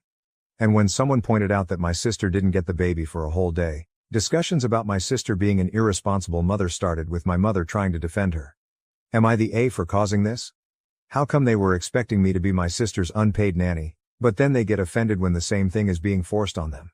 I may be the asshole because I caused this and don't regret it one bit. Relevant comments. Commenter, not the A. You aren't a spoiled brat. Your sister is a spoiled brat. She chose to bring a child into this world thinking other people would parent him for her. The only person responsible for this baby is your sister. OP, I blame that on our mom. When my sister told us she was pregnant and that the father would be involved, our mother assured her if she kept the baby, Then she would help her whenever she needed, as she's already retired and, like I said, was excited to have her first grandchild. Commenter: if your mom assured her that she would be the one to help her whenever she needs it, why is she turning around and dumping the baby on you instead? OP: I might have a theory on that. Long before my sister got pregnant, my mom, sister and I were talking about the future, and the topic of marriage and kids came up. I must have been around 14 at the time, and I proclaimed that I wanted to be child-free. Mom didn't take it too seriously then and said, "You'll change your mind when you grow up." I haven't changed my mind. I believe that she is trying to persuade me that babies and kids aren't all that horrible since, on occasion, when I babysit, she would say things like, "Oh, I would make a great mother, and I'm so good with kids." But I'd prefer not to. Although I enjoy being an aunt and was quite happy to have a nephew, the incessant babysitting exhausted me. Being under pressure like this isn't helpful, but I might decide against having children in the future. Adoption or surrogacy are options I'm considering, and I'm sure my mom would approve of either choice. Sis: getting a nanny or babysitter. I already suggested hiring a nanny several times, but my sister claims that she wouldn't feel at ease leaving her child with a stranger. I then agreed to babysit certain days according to my schedule, but they wouldn't respect it. I did get paid to babysit a few times, but they would make a big deal out of it and I would end up feeling guilty, so I stopped asking for any payment. Commenter: not the A. It's nice to help out every now and then when you can, but you have a life too. Your family shouldn't expect you to babysit and just be fine with it when you clearly have a busy schedule, and now that they have a taste of their own medicine all of a sudden it's a problem. OP: I think most of the problem is that they don't consider what I do aside from my part-time job, a tutor at a children's academy, worthy of being busy. I work as a freelance editor of audio and video, but they just see me as being on my laptop just because, and I take Spanish courses 4 times a week, along with audio engineering stuff 3 times a week. Both require me to do homework and, in the latter case, work on projects. But they still don't consider that a big deal, and I'm honestly too tired of explaining to them why both are important. Commenter: I absolutely love this. Well done. How much time off from the child does your sister get at present? OP: I think it is easier to tell you how much time my sister gets with the baby. She's a paralegal at a law office, works from 8 to 5 Monday, Wednesday and Friday. Between commuting and she and mom saying she needs time to eat and rewind, she gets the baby around 7 p.m. Thursdays are home office days, but because home office is still work, she won't watch the baby until the evening.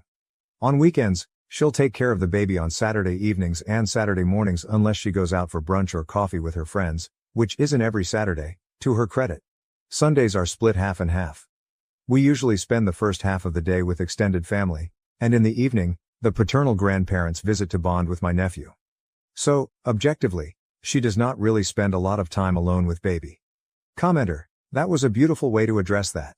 Everyone always says family until it comes back to them. OP: ha ha ha, thank you. I admit I got the inspiration after reading several Reddit posts and comments dealing with similar issues. What if I did, was how I felt. And while I don't particularly regret choosing that path, I worry a little bit that I may have gone too far. The family is having a lengthy conversation about this, as I mentioned. To another commenter: honestly, I wasn't being all that serious. I mostly was angry and just wanted to prove my point. But given how it all blew up was way more than what I hoped for. Update. Same post. June 20th, 2024, 1 week later. Okay, a lot has happened. Honestly, I'm still not in the mood to provide a full update. The main points are, my sister did try to impose the babysitting schedule I made, and the family wasn't happy. Mom, my sister and I had a big discussion, and hurtful things were said on both sides. I'm currently staying with my best friend and his girlfriend, who are total sweethearts, but it's not a feasible long-term arrangement, even though they have said I could stay with them as long as I need. The family is complaining non-stop, and I'm feeling guilty because, technically, I'm the one who caused this by creating the schedule in the first place. Maybe I should have just sucked it up. I really feel sorry for my nephew. Sundays are when the whole family comes together, and this Sunday my mom's eldest sister, my grandma's eldest daughter, is traveling from out of state. This is significant since she is, in a positive sense, the matriarch of the family and grandma's golden child. I'm anxious as well as hopeful. If anyone can solve this mess, it's her, but at the same time, I'm worried she'll blame me like everyone else. I'll provide a full update then. Also, sorry for not having the time to answer all the comments and private messages. Like I said, a lot of things happened. But here's some of the questions some people asked. 1. My relationship with my mom and sister was pretty good before my sister got pregnant. My sister and I always knew that she was more favored by our mom because they had more common interests, while I had a similar bond with my dad. This wasn't necessarily a bad thing. Think it more of a if one of us wanted to visit a friend or a specific favor, we knew which parent to ask. We would actually team up sometimes to convince them of something, me appealing to dad and sis to mom. Sadly, dad passed away 5 years ago. He was an amazing father and we were absolutely heartbroken, but the one good thing that came out of it was that it helped us bond. Dad loved classical music and was really into IT and programming. I would go to concerts with him and he got me into gaming. After his passing, Mom began to buy tickets to classical concerts and the three of us would go together as a way to remember him. We also went to watch Super Mario movie because my dad would have loved to be there, even if sis and mom knew little of the franchise. So, things going this bad makes me pretty sad. 2. My job. I work part-time at a kids' after-school academy, where we tutor them in subjects they find difficult and help them with their homework and test preparation. My freelance job involves video and audio editing for my best friend and his girlfriend. Both are streamers and content creators. They know about my Reddit post but asked me to leave out their personal details, so please don't ask for their accounts. I create one weekly video for her and one or two for him. 3. Do I pay rent? No, I don't. Dad had a hard time with his family, and while my sis and I didn't know the details and were no contact with them, we kind of imagined what went down. Mom promised to keep the house safe for my sister and me when Dad left it to her. They decided to accept us for paying rent as long as we cover our expenses ourselves. Sister and I cover our groceries, cell phones, and some services, and I pay part of their gas whenever they give me a ride because I don't have a car. 4. Extended family. As I mentioned, we have no contact with Dad's family. Mom, who is 50 years old, is the third of 4 siblings, the eldest aunt, the eldest uncle, deceased, who was the father of the cousins I mentioned in my first post, and the youngest uncle, who is 39 years old and single. Grandma is currently 77 years old. 5. My nephew's dad. He and my sister were together for about 2 years. When she found out she was pregnant and decided to keep the baby, the relationship ended because he is child-free. A paternity test was conducted after my nephew was born, confirming he was the father. He pays child support but has no contact with the baby. His parents, my nephew's paternal grandmother and grandfather, do keep in touch. From what I was told, they and the rest of their family didn't approve of his actions regarding my sister and nephew. So far, they don't know what's going on, and I didn't involve them in the initial babysitting schedule because I'm sure that would have caused another whole mess. Update post, June 26, 2024, 6 days later, 13 from original post. I'm not sure how to post an update. If you want to know the full story, it is my profile. There's an edit there with some more relevant information and questions you asked. A lot of things happened and I'm finally in the mood to write the update, so here it goes. My sister followed the babysitting schedule I set up, which involved our extended family, and they were not happy. 2 days after my post, she left my nephew with one of our aunts. The aunt had plans to meet some friends for brunch and had to take the baby with her. The baby was fussy and crying, so she had to come home early. Understandably, the aunt was upset. I had agreed to babysit the next day and that's when things started to go downhill. My nephew is usually comfortable with me, but this time he was very fussy and coughing, which seemed odd. Mom wasn't home, and I tried calling her, but she didn't answer until about 2 hours later. When she finally came home and checked on my nephew, he had a slight fever. Of course, we called my sister, and she blamed our aunt for taking the baby out, questioning how she could have a life while being forced to babysit. She accused our aunt in the family chat, sparking a huge argument. Suddenly, my mom and sister remembered that I was the one who involved the whole family with the babysitting schedule and blamed me. That was my breaking point. I ended up yelling at my sister, calling her negligent and a part-time mother to my nephew. Not my proudest moment and I immediately regretted it, not going to lie.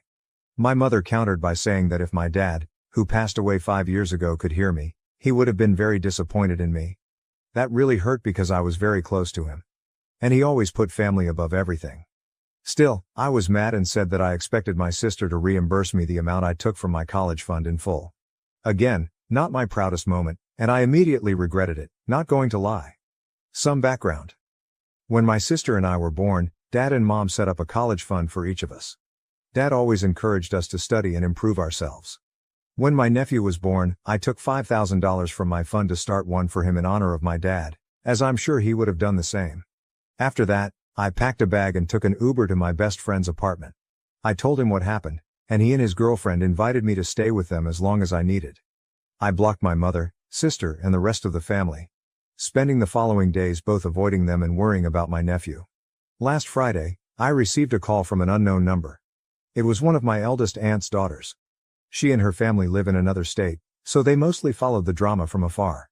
My cousin told me they were coming to visit and my aunt was going to have a serious talk with all of us. Not going to lie, I was really nervous. I think I mentioned this in my previous post. My mom, who's 50 years old, is the third of 4 siblings. We'll call them Rose, eldest aunt, Mario, eldest uncle, deceased, father of the cousins I mentioned in my first post, my mom, and John, youngest uncle. There's also Jane, Mario's widow, and the aunt I mentioned in this post who took out the baby. Rose is pretty much my grandma's golden child in a good way. She's the second mother to her siblings and overall a very strong woman. She and her husband have 5 adopted children, and due to their complicated logistics, my uncle and 2 of his sons are doctors, and the youngest of that set of cousins is in college. Hearing that they are suddenly coming over was a very big deal. Sunday arrived, and my best friend and his girlfriend accompanied me to my grandma's house for moral support. Rose and her family were already there and I spent most of the time avoiding my mom and sister. Deep down, I knew my mom wouldn't dare to yell or confront me in front of Rose, as she's afraid of making her angry. After a few hours, Rose finally addressed the elephant in the room. It was a long emotional discussion, and we all ended up crying. I'll sum up the main points. 1. Baby nephew is a human being, not a stray puppy to be passed around. He needs some stability. 2. Stop with the "if you couldn't afford to or didn't want a child, why did you have one?" comments. My nephew is here, and he's not going anywhere, so let's focus on solutions. 3. To my sister. As a mother, you need to learn to put your child first. While it's okay to rely on help sometimes, don't do it all the time. It's bad for the baby and burdens others involved. 4. To my mother, stop enabling her. 5. To the rest of the family. Unless you're willing to offer some solutions, don't meddle in other people's affairs. 6. To me, about the babysitting schedule. Well done, kiddo. And I cried in relief. My sister then admitted that while she loves my nephew, she felt unfit to be a mother and wasn't fully conscious of the responsibility it would take to raise him. Apparently, my mother was aware of that and her response was to make me babysit my nephew in order to make my sister feel less stressed out. And yes, to make me hopefully change my mind about having kids in the future. Rose also talked to mom about that. Rose then said that worst case scenario, she and my cousins talked and either her eldest son and daughter were willing to adopt my nephew. Apparently, both discussed it with respective spouses and all on board if it came to that. To be honest, while it is good that my nephew would be in a loving and safe home, Rose and my cousins are amazing people, it would hurt not seeing him as often anymore. Rose emphasized to my sister to think it carefully and that if it came to that, it would be a permanent adoption, not a daycare service where she could dump him for days, weeks and then pick him up later. That's mainly it. My sister will be seeing a therapist next week. Mom and I have apologized, and I clarified I didn't actually want to be reimbursed for the money in my nephew's college fund. And some members of the extended family also apologized for pressuring me to babysit in the first place. I'm back at my house and have compromised to babysit 3 times a week, all according to my personal schedule and for a reasonable period of time. During one of those 3 times my sister will be joining me as she admitted she felt she didn't really know my nephew and haven't really bonded with him. So, since the baby is somewhat attached to me, the 3 of us will be spending some time together. Overall, I think it was a good resolution, but time will tell. I really hope my sis will improve and be the mom my nephew deserves. Thank you all for the support and the comments. Whenever I felt that what I did was wrong, your comments really helped to lessen the guilt, and some of you even make me laugh. Hopefully, this will be my last update. So, thank you all. I had to protect my husband's niece from a pit bull attack while he ran off. I've been ignoring him since then. Should I forgive him for this? I'm going to start with this. I'm still a bit traumatized. I will be finding someone to talk to, and a friend made this account for me because I am not a frequent user. I don't know if the pit bull made it. I haven't asked. My husband, his niece, nephew and I were in our backyard. I assume our gate was open. I can't remember. The pit bull came out of nowhere and latched onto his niece, 5F. My niece screamed. I turned and kicked it with all the force I could manage. I was lucky enough to hit it in the jaw somewhere that made its jaw dislodge. My husband, who had been a few feet away, shouted something like, "Whose dog is this?" I told him to get our bear spray from the house. I was in a panic. I am an animal lover, but it was so insane. The pit bull seemed almost rabid. In hindsight, I don't think it was. It wasn't foaming at the mouth, it was just crazed. My husband ran, but not towards the house. He literally ran out the fence gate and shut it behind him, not towards his niece or nephew, who was also present in an outdoor bassinet that I managed to toss onto the picnic table to make sure it was out of the dog's reach. While holding his niece over my shoulder, I put her on the BBQ to keep her out of reach. The dog was literally jumping and snapping, and I was worried that if I tried to carry her, I'm short, it would manage to grab her out of my hands. It chased me when I ran for the shovel, but then I swung at it. And I swung until it stopped. I don't think I will ever forget the sound or feeling. It was so high stress I didn't even realize that it had bitten me twice. I haven't spoken to him for a full week, even though we live in the same house. I didn't ask where he went. He only came back a few minutes later to pack us into the car and drive us to the hospital. He's getting angry that I'm giving him the silent treatment, but I feel like it's his fault that I had to possibly end that animal. If he had gotten the bear spray, I literally keep it in my purse in case I'm ever attacked by an animal or otherwise, then I don't think I would have needed to do what I did. It was literally just inside the door. He knows where I keep it. Instead, he took off to God knows where. Me and 2 children, that I'm not even related to, could have died. It might not even be relevant, but I don't even like kids. I am staunchly child-free, and he is the one who offered us up to babysit for the weekend. I don't know, is this grounds for divorce? I'm not sure I can even look at him. Any attraction I had to him is pretty much gone. He tried to touch me yesterday. Just to move me so he could pass, and I smacked his hand away without even thinking about it like he was some stranger at a bar because it was literally jarring. He's just been skulking around, trying to talk to me, then getting frustrated, then skulking more. I wasn't expecting him to be macho and fistfight the freaking dog, but at least follow instructions. At least not leave me in a life and death situation with a toddler and an infant. Should I be able to chalk this up to in the moment panic? I don't even know if I want to hear him out. Relevant comments. Commenter. If it makes you feel better, that dog would have been considered dangerous and put down either way. You defended yourself and the children from an unprovoked attack. You were so courageous and saved the kids' lives. Be proud of yourself. OP, I know that consciously, I think, but thank you for saying that because I just feel so terrible. Commenter, downvoted. He absolutely might. Do it again. Would you feel differently if he told you that he was bitten by a dog when he was small? And he just couldn't stop himself from running away? I'm not trying to excuse him. People have flaws, and you have to decide if you can tolerate them or not. OP. No, I wouldn't really. Seeing as I was attacked pretty badly by a dog when I was young, around 10, 11, I still have scars on my thigh. I still like dogs, and I would like to think I reacted appropriately in the situation. Those kids could have died. I could barely stomach explaining his niece's injuries to his sister. I was bawling, apologizing that I didn't do more. I can't imagine if something worse had happened. To a longer comment, we used to camp. I had trusted that he would be able to react appropriately.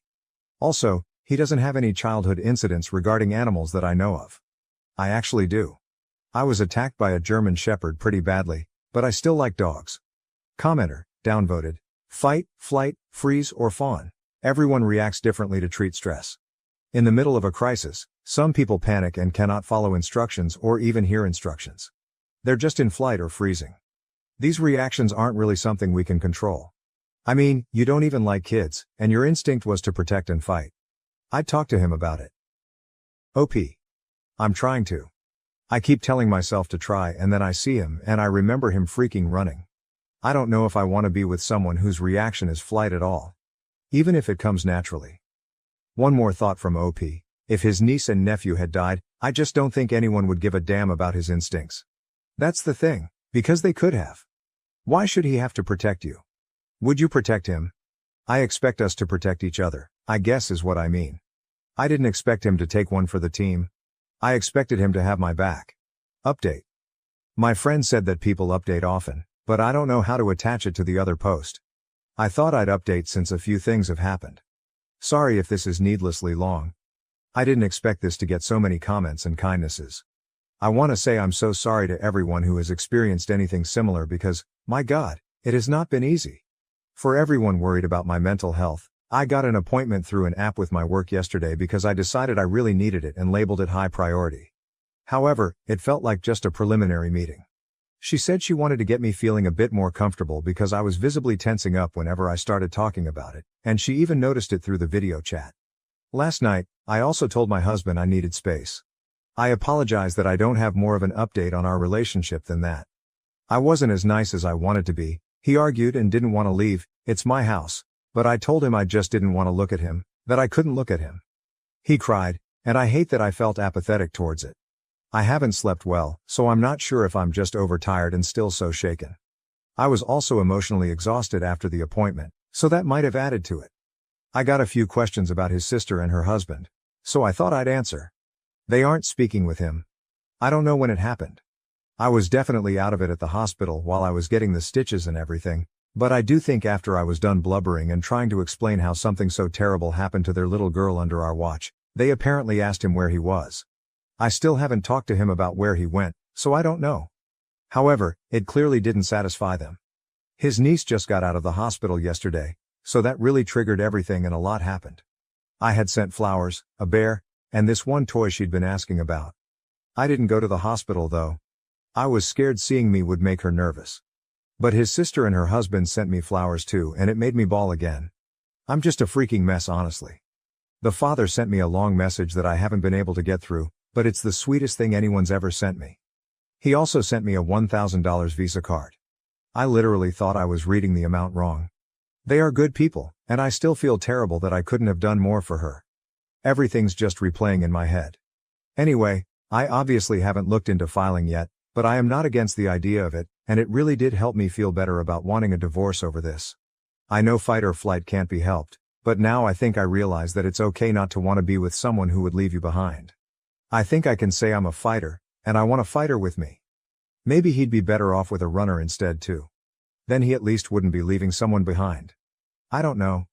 It feels like I'm done. But I'm also just a mess, so right now I'm just glad I have space. Thank you to everyone for making me feel like I wasn't being ridiculous. I think it always feels like there should be multiple issues that tear a marriage apart, unless it's infidelity or something, and it's like I know he may not have meant to betray me. But he still did. Whatever his reasoning. Not sure when I'll be speaking to him, but I will try to update then. Relevant comments. Commenter, I'm so sorry you went through such a horrible experience. It sounds like the parents are thankful you protected their children at risk to your own safety. I know I'd never be able to repay you if they were my kids you protected. I'm glad you have gotten the therapy ball rolling. I wish you and your niece a speedy recovery. That little girl is always going to know how you saved her, and I'm sure you'll always be her aunt, regardless of whether you stay in your marriage or not. I'm so proud of you. OP. They're good people. His message was really soothing to read because I still feel guilty about how badly hurt she was from that initial bite. But she's home now, and I'm glad. I don't know how it works with children and therapy because she's so young, but I hope they get her some. Commenter, downvoted. I read the original post and I understand you. The man doesn't have a masculine bone in his body. Doubt he will ever be a protector. You are in a tough spot and hopefully things get better. OP, I don't need him to be a protector, just to have my back. Which I thought he did, but now I don't believe he would do that anymore. OP's support system. I have a decent support system. Though my family isn't close by, they've been messaging and video chatting with me a lot. Hours-long group chats. I think my mom has been trying not to give too much of her opinion on my relationship though. She was more focused on making sure I knew how to clean my wound and finding counseling, etc. She's a former nurse. My boyfriend quit his job without telling me, and now he refuses to look for another job. I'm tired of paying for everything. My boyfriend, 33M, quit his job last year without telling me. I only found out 2 days before the rent was due. We split everything 50/50ths, when I asked him for his part of the rent. When I asked, he simply told me he quit because he was tired of working at that place. Since then, I've been paying for everything. Including rent, food, gas, bills, and anything he needs. I had to work 2 jobs while going to school for a while. It was hard. But I finally finished school a couple months ago and I found my dream job. I make enough to live comfortably, even take care of my BF and still have money for saving. However, I still want him to get a job to support himself because I think as an adult, he needs a job. But I feel like he relies on me too much and he thinks since my job pays well, he doesn't have any reason to work. He always says things like, "You make good money now, so maybe you could buy me my dream car." Or, "You should open a business for me to run." It bothers me a lot. I don't mind supporting my partner financially if there's a legit reason that prevents him from working, but it's not the case. He spends most of his time playing games, meeting up with friends, or just at home watching movies. I still have to do all the chores and take care of our dogs. His family thinks that he's been working to take care of me so that I can finish school, which is not true. Now they think I was able to finish school and got a good job all because of him. I don't even want to explain to them. I just want him to get a job and have a future. When I tried to talk to him, he told me I'm not supportive, and now that I have a good job, I look down on him. What should I do? Is it even worth it to try to talk some sense into him? I don't want to start dating at this age, but I feel like I can't keep doing this. Edit. Many people have asked why him. Why did I stay for years? What did I see in him? So I just want to answer it here. We started off pretty normal. We split everything 50-50ths, and I had no problem with that. But throughout the years, he started showing his true self. I was in school, and school was the most important thing to me at that point, so I invested all my time and energy into it. I was in a PhD program, so I had stipend, around $30K/YR, which was enough for myself but not for two people. After he quit his job, I was very stressed out, but I had to focus on school and tried to do everything I could to survive. I didn't have time to really think about my personal life, and I also didn't want to go through any changes in life, so I just let it be. In addition, he guilt trips me a lot, so I feel bad for him. But now that I have a stable job, I have time to really think about my future. I don't see myself being with him long term. I don't think it would be as easy as, hey, let's break up, because I know he wouldn't let it go that easy. But I'll start planning to get out, maybe ask some friends for support. His name is not on the lease, so I'll stay where I am and he'll have to move. Relevant comments. Comment 1. You work 2 jobs while in school to support someone who happily sits on their ass not contributing. Not even cleaning or caring for the pets. Why? Why have you accepted this? And the worst part is he lets his family think that he's supporting you. So he actually has enough sense to know that what he's doing is frowned up. You don't want to start dating at this age. You mean 31? So you'd rather be 31 taking care of a stay-at-home boyfriend who contributes literally nothing. How is that a better outlook at 31? OP's reply, I think it's because I was too busy figuring my life out and trying to do everything I could to survive. All I did was work and go to school. I didn't really have time to think about my personal life. Now that I have a stable job, I have time to think about my life more and more. I need to end this and take care of myself. TBH, I'm not even sure how to date anymore, but I guess I'll try and hopefully able to find someone. I will have a talk with him this afternoon to tell him it's time to end things and he needs to move out. He will probably give me the "my life is miserable" talk, again.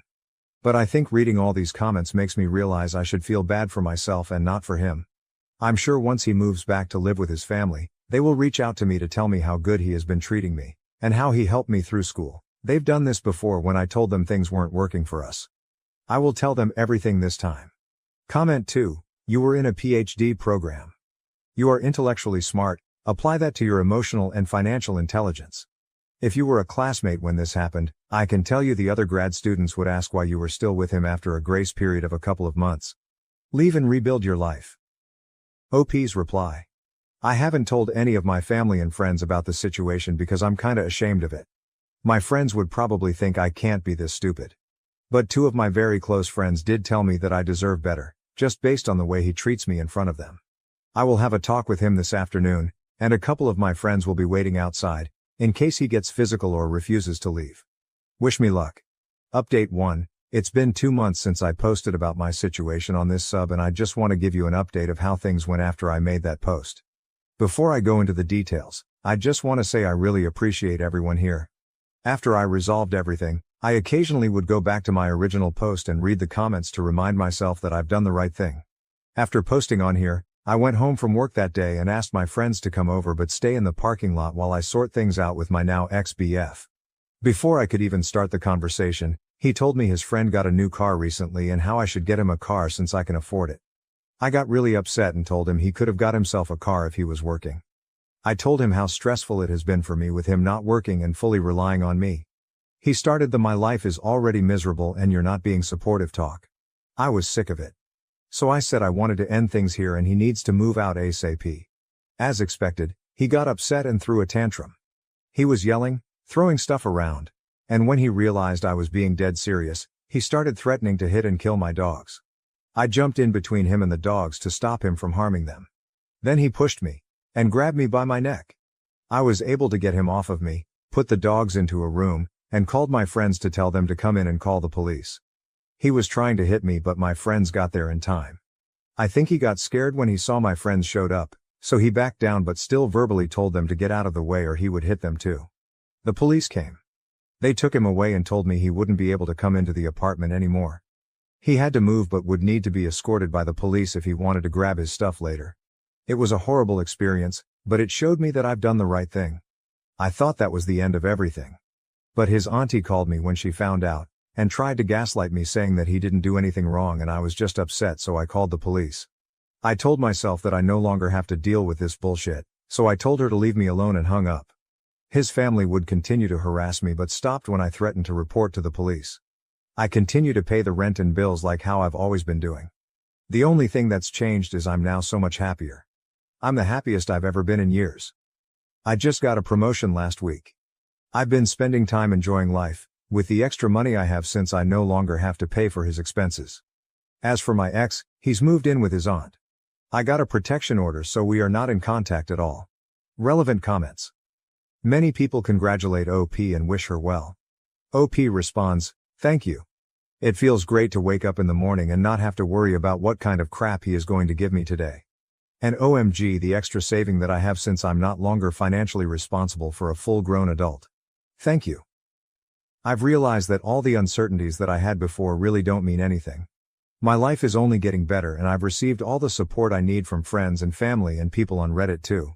Comment 1, how long were you in that relationship? OP's reply, I was in that relationship for 8 years. Comment 2, I hope you changed the locks. And why didn't you tell his family about his refusal to work? I hate that they think of him as the victim now, and that you used him to finance your studies and then dropped him. OP's reply, I haven't mentioned this, but his family is the type of people who it doesn't matter what he does, he's always right to them. I knew even if I told them that he refused to work, his family would still defend him and make excuses for his behavior. It has happened with other things before. But his family can take care of him all they want now. I didn't put this in the post because I didn't want the post to get too long, but when his auntie first called me, she told me if I kicked him out he wouldn't have anywhere to stay because she couldn't let him stay with her. I knew she was just saying that so that I would feel bad and wouldn't kick him out. So I told her it's none of my business and he needs to figure it out himself. Guess what? He moved right into his aunt's house after he was released. Comment 3, OP, will you be able to move? Given he seems unhinged, what are the chances of him coming back in a later date? He already has escalated to violence and seems like he has gotten his rotten morals from his family who enables him and may do the same. I read way too much RA and Baru hearing how bad things escalates. I hope you're able to do the following: filing a restraining order and documenting all instances of the abuse that has escalated. Consider moving and keep the information where you move to the down low. Plus a change of place may do wonders for your mental health. Invest in a Ring doorbell cam. It's for your safety and the dog's. Alert your rental, app or property that he is not allowed unless on a scheduled time to pick up his stuff. Find a safe space for you and your animals, in case he escalates again. Anyone who has gone to his manic level of harming you and animals will repeat until they find another obsession. He is an abuser and he's at the stage he lost control and is going berserk but may also be biding his time. Better be overly cautious than not. I hope you be fully free of him. OP's reply. I'm planning to move to a new place soon, and it's nicer. And closer to my work too, since I can now afford it with the extra money I have. I have no doubt he's capable of harming me and I'm honestly not sure if he would leave me alone. I'm considering filing a restraining order against his family also, because even though they've stopped coming to my place to try to gaslight and guilt trip me, they still try to call me sometimes, with different numbers since I blocked their numbers already. I just ordered a Ring camera and I'm also going to move to a new place soon. He doesn't even know where I work because he didn't care. He'd never taken me to work or even asked what company I work for. He only asked about my salary when I told him I got a new job. I was sad that he didn't care, but now I'm glad that he doesn't know much about me besides where I live. Comment 4, I hope you read this and seriously consider it. We are attracted to what is normal to us, not necessarily what is good for us. You need to spend some time with a therapist unpacking what in your past taught you to accept being used. Women, especially, are often taught to be people pleasers, even to the point of their own detriment. I hope you spend some time rewiring yourself to only accept respectful, loving treatment. My heart breaks that you went through this. I sincerely wish you well. OP's reply. I'm spending a lot of time taking care of myself. I have had a couple therapy sessions in the past couple weeks. The whole incident was traumatizing to me. I'm a lot happier but still need lots of time to heal. Update. It's been a year since I called the police on my ex-BF after he hurt me and threatened to hurt my dogs. I hope the same thing doesn't happen to anyone, but if you're currently in a similar relationship, I hope this post will help you realize good things will come after you stand up for yourself. After my ex was taken by the police, I dealt with some harassment from his family, but they eventually left me alone. I moved closer to my job in basically a different city that's 30 minutes away from my old apartment. I took some time to heal and went on vacation by myself. It was great. I finally look forward to coming home and spending time with my dogs. One of them passed away from cancer a couple months ago. About 6 months after the incident, I met someone. He's a great person, and for the first time in a long time, someone treats me with love and respect. I'm very happy at the moment. I've learned to set boundaries and expectations early on to avoid being in the same situation again. Now to my ex's case. Yesterday, I got a call from the prosecutor's office. To be honest, I totally forgot about the case and I thought there's nothing else to follow up on. But they called to inform me that they'll be pressing charges and asked if I would be okay to testify. I said yes.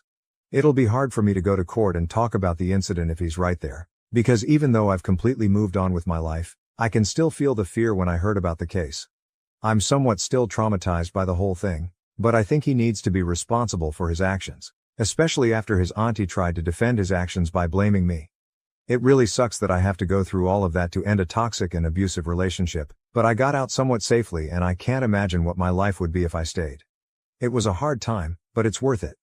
Things are definitely better and I'm surrounded by people who truly love me and appreciate me. Simple and little things in life truly make me happy.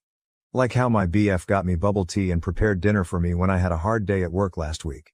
I can't believe just more than a year ago, I thought a day without an argument was already a good day. Relevant comments. Commenters were overwhelmingly proud and supportive of OOP and leaving and encouraged her to testify against her ex. Here are a sampling of those comments. Comment 1, good for you leaving that toxic situation. The exact thing happened to me last year as well. I was in a relationship with a toxic ex and I finally stood up for myself and ended the relationship. We had to love together until we figured out the living situation since unfortunately both our names were on the lease. The way I got out was by calling the police after he swung a soundbar at me. I'm still traumatized about it to this day. I'm in therapy for the things he did and said to me. He pleaded guilty, which I'm so glad that this nightmarish chapter can finally be over. OP's reply. I'm glad you were able to get out before things got worse. It's a very traumatizing experience, but therapy does help. I hope you have a good support system and are around people who care about you and understand your experience. Comment 2. You may want to reach out to the victim advocate and see if the prosecutor's office, or anyone else affiliated with the court, has an emotional support dog that you can have with you when you testify. I was pleasantly surprised that a small county near me had that for a person I work with when she had to testify against a family member. It helped her feel more calm and protected going into testifying. My stepdaughter wants her real dad to give her away, even though he breaks her heart by skipping town and breaking promises he makes to her. My stepdaughter will be getting married on August 3rd. The wedding planning has consumed most of her and her mother's life. I say her mother because we aren't married, though we've lived together for 10 years, for the past 6 months. My stepdaughter graduated last December from university. I paid for her to go to college, though it was a state school, it still ran $40,000. She does not have a job and has been living with us for the duration of her college career and since her graduation. I also bought her a car to get back and forth from school when she finished high school. From time to time her deadbeat father would pop into her life and she would fawn all over him. Although he has not contributed a cent to her education or paid any child support, though that is my girlfriend's fault as CS was not part of the settlement, she still loves him and wants him in her life. He stays long enough to break her heart by skipping town and breaking some promise that he made her. The wedding venue holds 250 people max. I gave them a list of 20 people that I wanted invited, since I was paying for everything. They told me that was no problem and they'd take care of it. So I let these people know they'd be getting an invite and they should save the date. Saturday, I saw one of my friends on this list at the golf course and asked if he was coming. He told me that he wasn't invited. He told me that he got an announcement, but not an invitation. He had it in his back seat, along with probably 6 months of mail. and showed it to me. Sure enough, it was just an announcement, and my name was nowhere on it. It had her dad's name and her mom's name and not mine. This led to a pretty big fight with my girlfriend, as I found out that none of my list of 20 made the cut for the final guest list because 250 people is very tight. I was pissed, but not a hell of a lot I could do because the important people in my life had already been offended. My girlfriend said, if some people didn't RSVP yes, I might be able to get a couple people in. But that is an ultimate slap in the face in my opinion. So, I was boiling on Saturday. Yesterday we had a Sunday dinner with the future in-laws family and us and a surprise guest, the real dad. At this little dinner my stepdaughter announced that her real dad was going to be able to make it to her wedding and that now he'd be able to give her away. This was greeted with a chorus of, "Oh how great and how wonderfuls." I don't think I have ever felt so angry and so disrespected. I was shaking. I took a few seconds to gather my composure because I honestly wasn't sure if I would cry or start throwing punches or both. Once I was sure I'd be able to speak, I got up from my chair and said I'd like to make a toast. I can't remember exactly what I said, but the gist of it was this. I'd like to make a toast. The sound of spoons against glasses rings in my ears. It has been my great pleasure to be a part of this family for the past 10 years. Ah, how sweet. At this point in my life I feel I owe a debt of gratitude to the bride and groom, because they have opened my eyes to something very important. Confident smiles exchanged. They have shown me that my position in this family is not what I once thought it was. And now a glimmer of confusion and shock begins to spread on the faces in the room. Though I once thought of myself as the patriarch or godfather of the family, commanding great respect and sought out help in times of need, it seems instead that I hold the position of an ATM, good for a stream of money, but not much else. As I have been replaced as host, both on the invitations and in the ceremony, I am resigning my financial duties as host to my successor, real dad. So cheers to the happy couple and the path they have chosen. I finished my drink.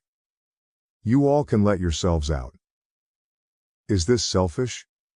I'm supposed to shell out 40-50 grand for a wedding that I can't invite anyone to? That I am not a part of? I'm so done with this crap. I'm done with my stepdaughter. I'm done with my girlfriend.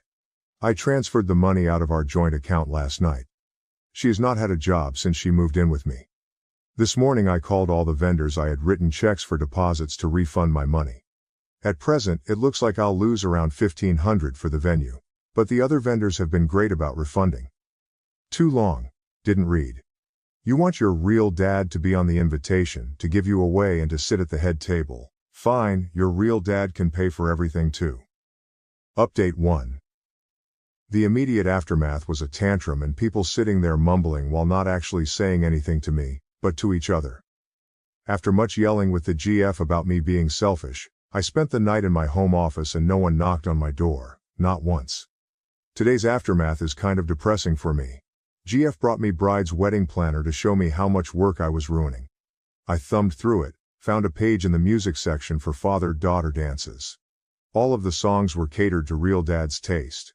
So I thought they were just being disrespectful, but now I'm feeling like they never really gave a crap at all, especially since the menu included 2 ingredients I'm allergic to, that actually made me laugh. Either way, I'm glad to be done, returned to the planner and asked her when she and the bride could move out. Also, I never promised to pay for the wedding. I offered them the use of my home when they were sure it was going to be small, but other than that, all I've heard is how it's the bride's family that should pay. So, let it be the bride's family then, aka, not me. Final update. Girlfriend and bride are now moved out. They are moving in with the groom. It was very hard not to be petty with some of the belongings they took with them, but it's done and I switched out the locks and now it's time for a brew. I can't believe how popular this story got, but I feel good to be given support by so many. If I find out what happens with the wedding, I will let you know, but I can't guarantee that I will put in the effort to find out. From what I've heard, they are trying to scale things back and get his parents to help out. GF burned bridges when I found out she tried to write herself a check on our joint account the day after the unpleasantness. By then I had already moved money, so I guess I'm a bigger ass than her, but I could feel it coming. That's all. Thanks. When my late husband's ex-wife passed away, I had to decide whether to adopt his children. We haven't seen each other in 2 years. Hello, I of course know how awful this sounds. But it is a recent development and I'm unsure if I'm completely in the wrong. Before I married my husband, he had 3 children with his ex-wife who were 2, 5, when we got married. His ex was still bitter. I say this in the most respectful way possible. But it's true, as they had only been divorced officially for a year. After that, custody was a big issue with us, with her and my husband fighting for full custody. Unfortunately, we only ended up getting weekends and the complete months of December and July while they were out of school.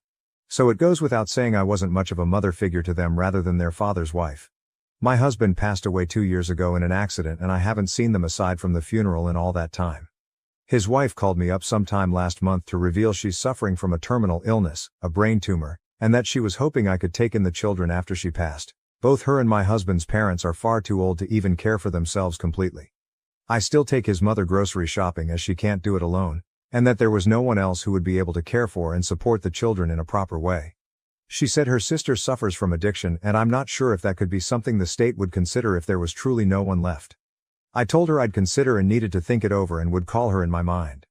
I feel that even though it's heartbreaking that she has to consider who will care for her children when she's dead so soon, but I'm not sold and I don't want to jump in with full custody of 3 children who I haven't seen in 2 years. OP adds more information in the comments. For people who thought it was relevant. We were married for 5 years and together for 6. The kids are now 10, 14. No, we never got around to having kids of our own and I still don't have any. Their mother never remarried. I do passively for myself but could reasonably support the 3 of them provided we all make sacrifices and their mother or the state helps supplement the income either with her life insurance or some type of aid. The biggest issue I have with myself being THE is the commitment. These are little people who my husband loved dearly but at the same time I barely know. I've always thought I was a decent person but my extreme hesitation make me think otherwise. Update. I want to thank everyone for their condolences for my husband and the life he lost. I wasn't sure if it was my right to update this as I'm sure I made a decision most people would think me awful for. But at this point it's more of a releasing of feelings off my chest. As you know, my husband's ex is ill and I still feel for her greatly with much sympathy and will pray for her and her children. But it's been a very long time since I was in any way a parent to them. Even as a stepmother, most of their care went to my husband. I just don't feel I could properly care for them and myself in my life. I told her this. And I feel awful that I made her react the way she did. Crying and coughing. There was so much guilt I felt it was awful. But I think I have always known my decision. That I wasn't going to take in the children. I just didn't want to acknowledge it because it made me feel awful. I wish I could tell you where she decided they're going, but after our meeting where I told her my decision, it's been radio silence. As much as I would like to say they're going to people who are perfect and they'll be fine. I don't know. And their mother doesn't owe me an explanation. But I do wish them and her the best, and in the best case scenario I pray for her health. My husband admitted to cheating with his best friend. I'm not mad, and I don't know why. What should I do? I, 35, have been married to my husband for a bit under 10 years now. We have no children. Yesterday night, after dinner, my husband, Jay, broke down and admitted he's been sleeping with his childhood best friend, Pete, for quite a while now, longer than I want to say. It was the first time I have seen him cry in more than 2 years over something serious. Jay is the kind that cries over dogs dying in shows but is stony silent at tragedy. However, I'm not mad. I'm not even sure I care. I do love my husband more than anything in the world and I don't want to leave him. I can't move on, I can't stay like this and I don't want to. But Jay has said he won't stop seeing Pete, no matter what I choose. He's sorry for doing this to me and he has said he loves me, and I'm his wife and heart, but Pete means the same to him. Basically he can't choose. He loves us both. It falls to me to choose and I don't know what to do. Honestly, the bit that hurts the most is the fact that Pete is a good friend of mine, but he couldn't face me himself and instead let Jay break down in front of me. Sorry this turned into a rant, any advice would help. If anyone's gone through something similar. TLDR, husband cheated with a friend, wants me to choose between staying with him and him continuing to see as a fair partner and divorce. I can't choose without advice. I want to stay with him. I honestly don't feel anything about this affair honestly. Edit. It's come up a bit so, my husband has been openly bisexual since before I even met him. Peter is bi or pan. He's dated guys and girls, and others, in the past. No one in the last 3 years to my knowledge. I'm straight. Edit 2. Since apparently I have no self-esteem, I guess I couldn't possibly have 4 degrees, a PhD, make roughly $120K a year, be the main provider for the household, run my own business and go to the gym twice a week. I know I look good, I actually have a rather large ego about myself. This honestly has nothing to do with self-esteem. I don't know where it reads that, I'm a poor little girl who got in over her head by a big strong man, but I can bench press J and wait. I know what I'm worth and I know I want J so. Relevant comments. Comment 1, leave OP, I don't know if I should though. We're happy, we can still be happy. Throwing that away seems, I don't know. Comment 2, so you don't mind sharing your husband. How many nights a week will you get to be with him? Or will his friend be moving in with you? OP, I don't know. He's managed to be with Pete enough in the time we currently have, I don't know how it would change if I stayed. Comment 3.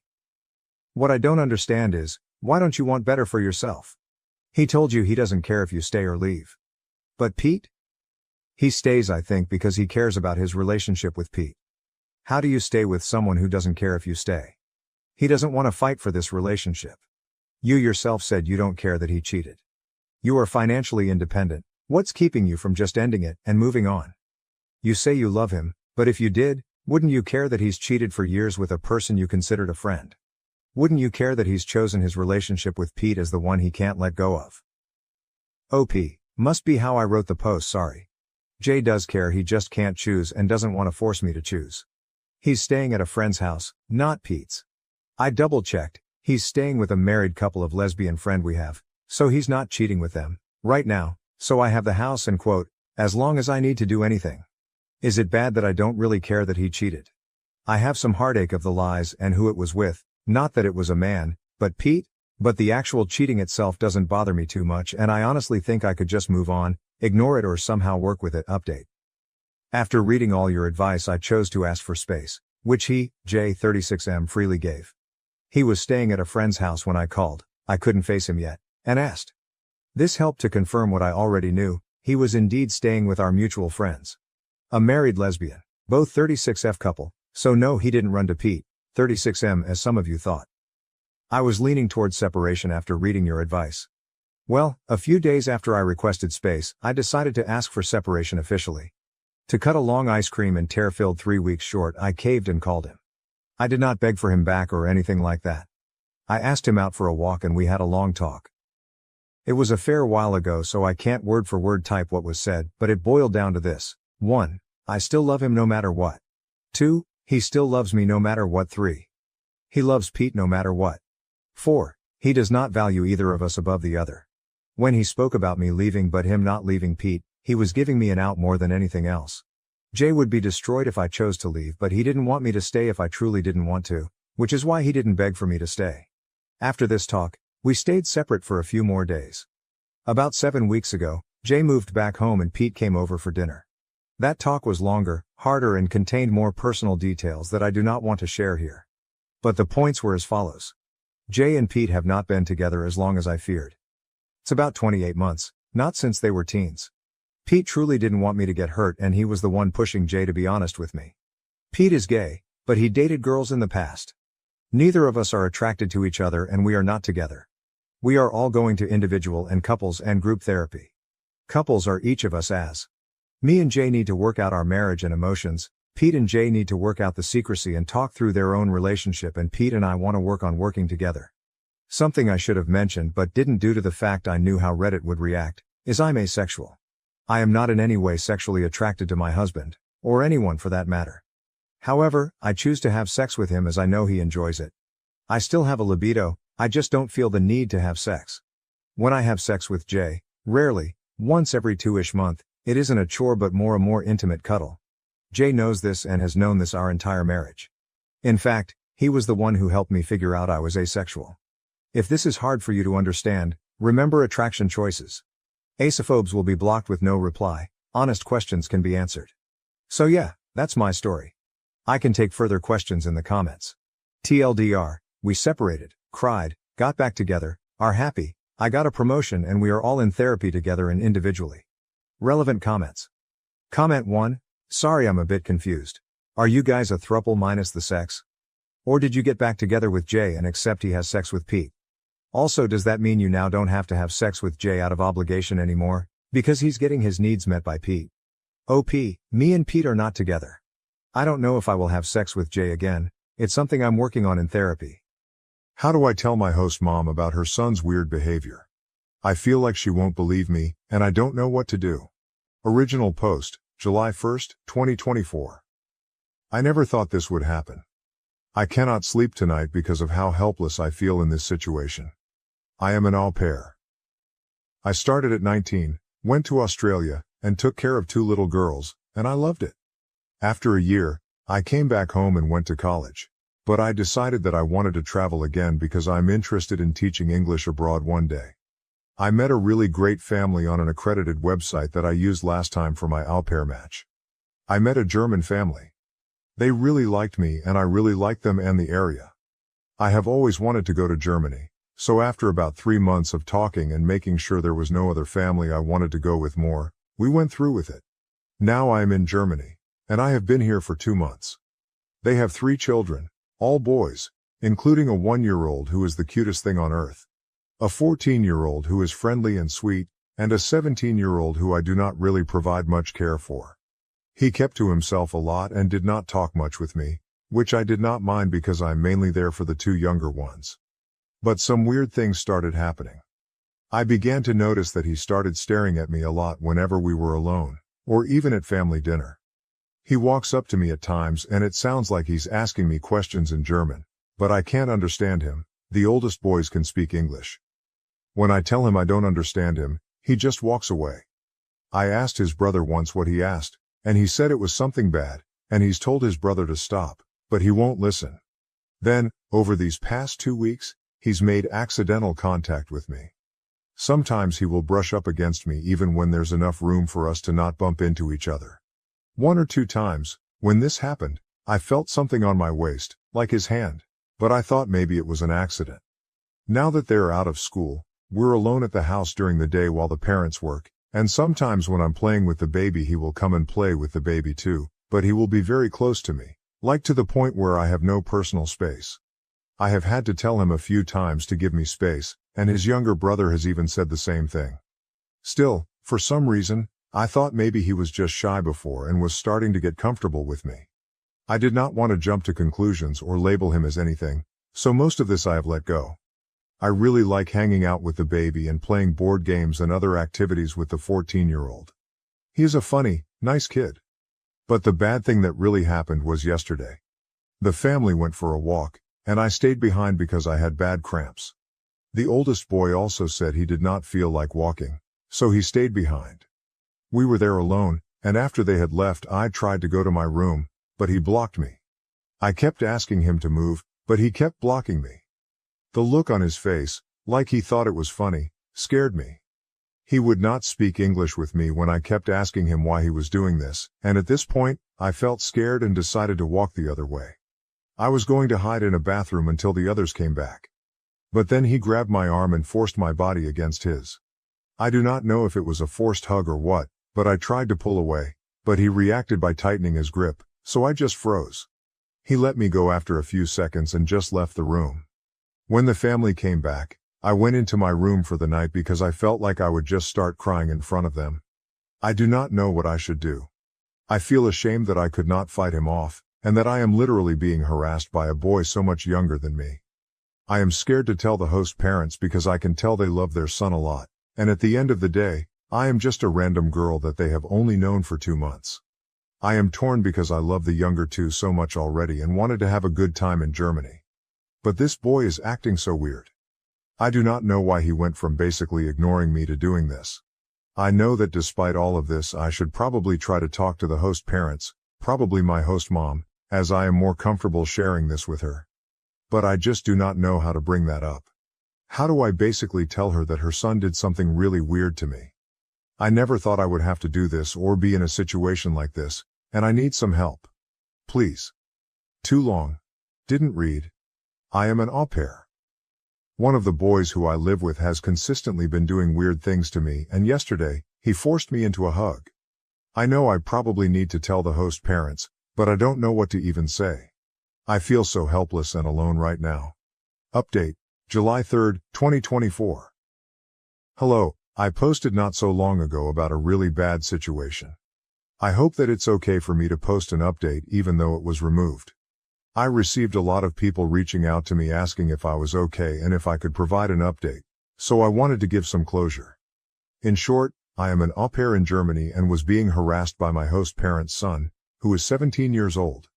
He basically assaulted me, and although it is still hard for me to come to full terms with that word, I now know that it was, in fact, what it was. Yesterday was my day off, and after reading through everyone's advice, I contacted my agency that morning. I made sure to first get out of the house so no one would overhear me and to get away from the older boy. The younger boy, who is 14 years old, asked me if he could go with me as I was going to the library, and I did not mind taking him. Although technically he could go by himself, I see older children walking around alone a lot in Germany, but he specifically kept asking to go with me, and like I said before, he is a really good kid to be around, so I did not mind. I was planning to go to a closed-off area and make my phone calls while he went around looking for books, but while we were walking to the library, I could tell he wanted to say something. After a while, I asked if there was anything wrong, and after a bit of a pause, he asked me nervously if I was okay and if anything had happened yesterday. He said he was wondering why he did not see me at all anymore after they came back home. I did not say anything at first because I did not want to tell him inappropriate information. I told him I just had bad cramps, which was true, and wanted to sleep. But he is a smart kid, and I think he knew, because he asked if it was because of his older brother. When I did not say anything, as I was so caught off guard by his questions, he asked if I was leaving. He honestly looked so sad. He said he was sorry and that he hoped I did not have a bad impression of Germany now. I almost cried because of how depressed he sounded. I told him not to worry about it and that it had nothing to do with Germany, him, or the baby, and that I would be okay. So I finally contacted my agency when we arrived at the library.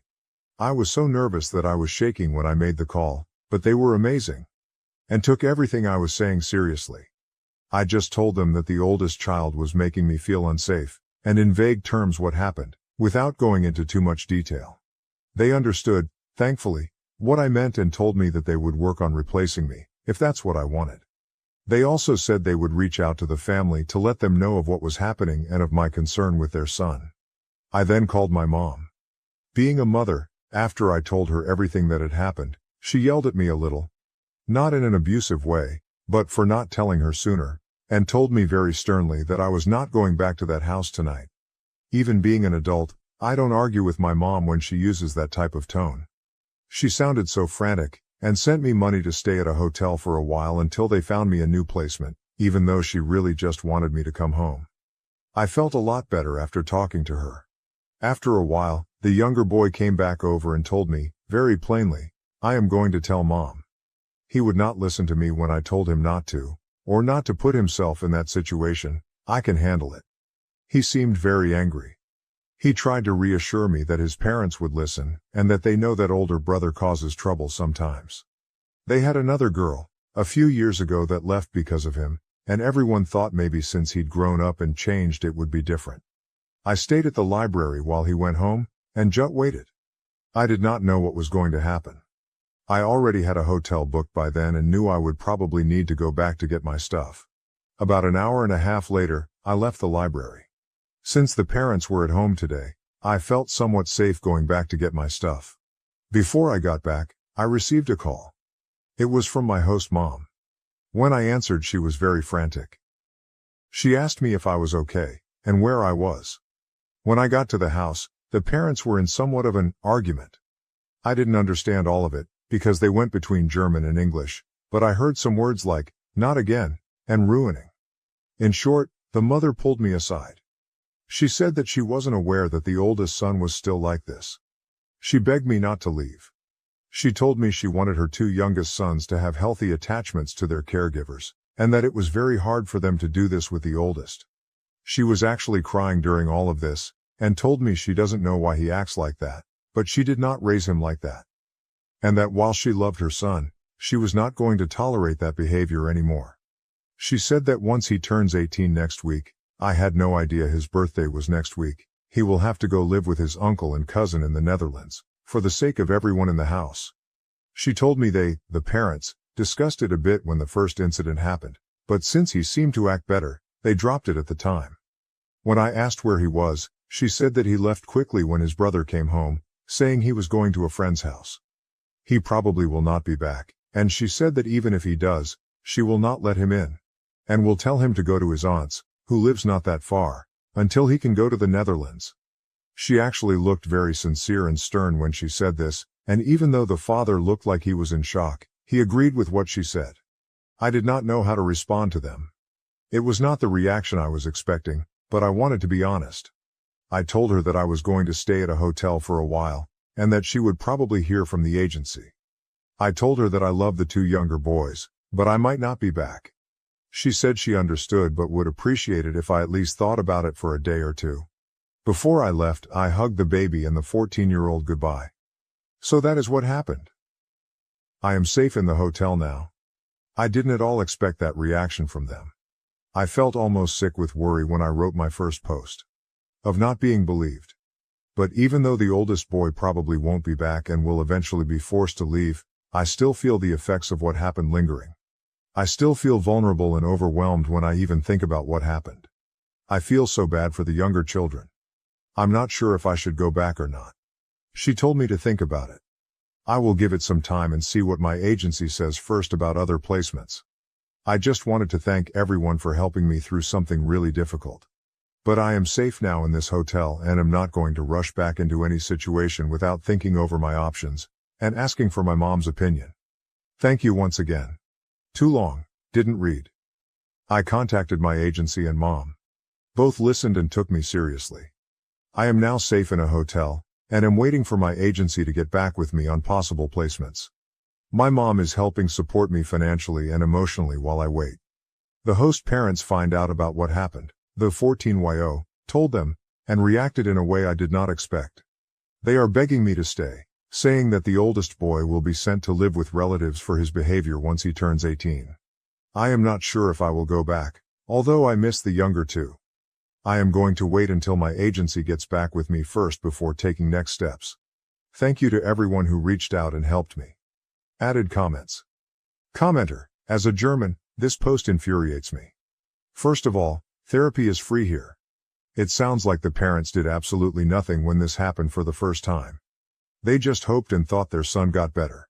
Secondly, the fact that they just want to get rid of their son by pushing him onto someone else instead of wanting him to face actual consequences, like going to the police with OP, is also infuriating. German police aren't perfect, but my own experiences with them have been genuinely good, and I want to encourage OP to go to the police. Lastly, the parents are trying to make OP stay in a house where she was assaulted. That alone is so utterly tone-deaf that it's hard to believe. Sorry, Netherlands. OP. Yeah, I've officially made up my mind that I'm not going back there. It hurts because I do love the younger children so much. I hope they will be okay.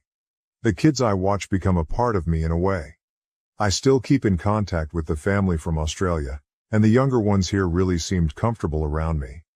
The mom even said they usually aren't as open at first with new people like they were with me. I might still keep the host mom's contact info just to see if I can check up on them every now and then, purely for that purpose. Now that I'm really reflecting on it, it was a little strange that she still wanted me to stay after what happened. I thought maybe, for my mental health, she would encourage me to leave. But I think she is desperate for an au pair since they work a lot. It's amazing that therapy is free. I will suggest to the host mom that maybe the 14-year-old might need someone to talk to. I made sure to tell him that I was not abandoning him, and he seemed to understand. He is very level-headed for his age. I know he will continue to grow into an even more amazing young adult as he gets older. He told me he wouldn't forget me, and he would tell his baby brother about me a lot, so he will always remember too. It's also good to hear about the police. I always worry about being a foreign girl and not being taken seriously in another country. I am going to reach out to the Weisser Ring, like another poster suggested, and see if they can help me in that aspect. I feel bad for the people that might encounter him in the Netherlands, but I heard they don't play around there. So I hope he gets some sense into him soon. But there are vulnerable girls and women everywhere, so it does leave me with a sad feeling. OP makes another update in the comments. To give an update, I spoke with the agency sometime earlier today and asked them if there have been other au pairs with this family.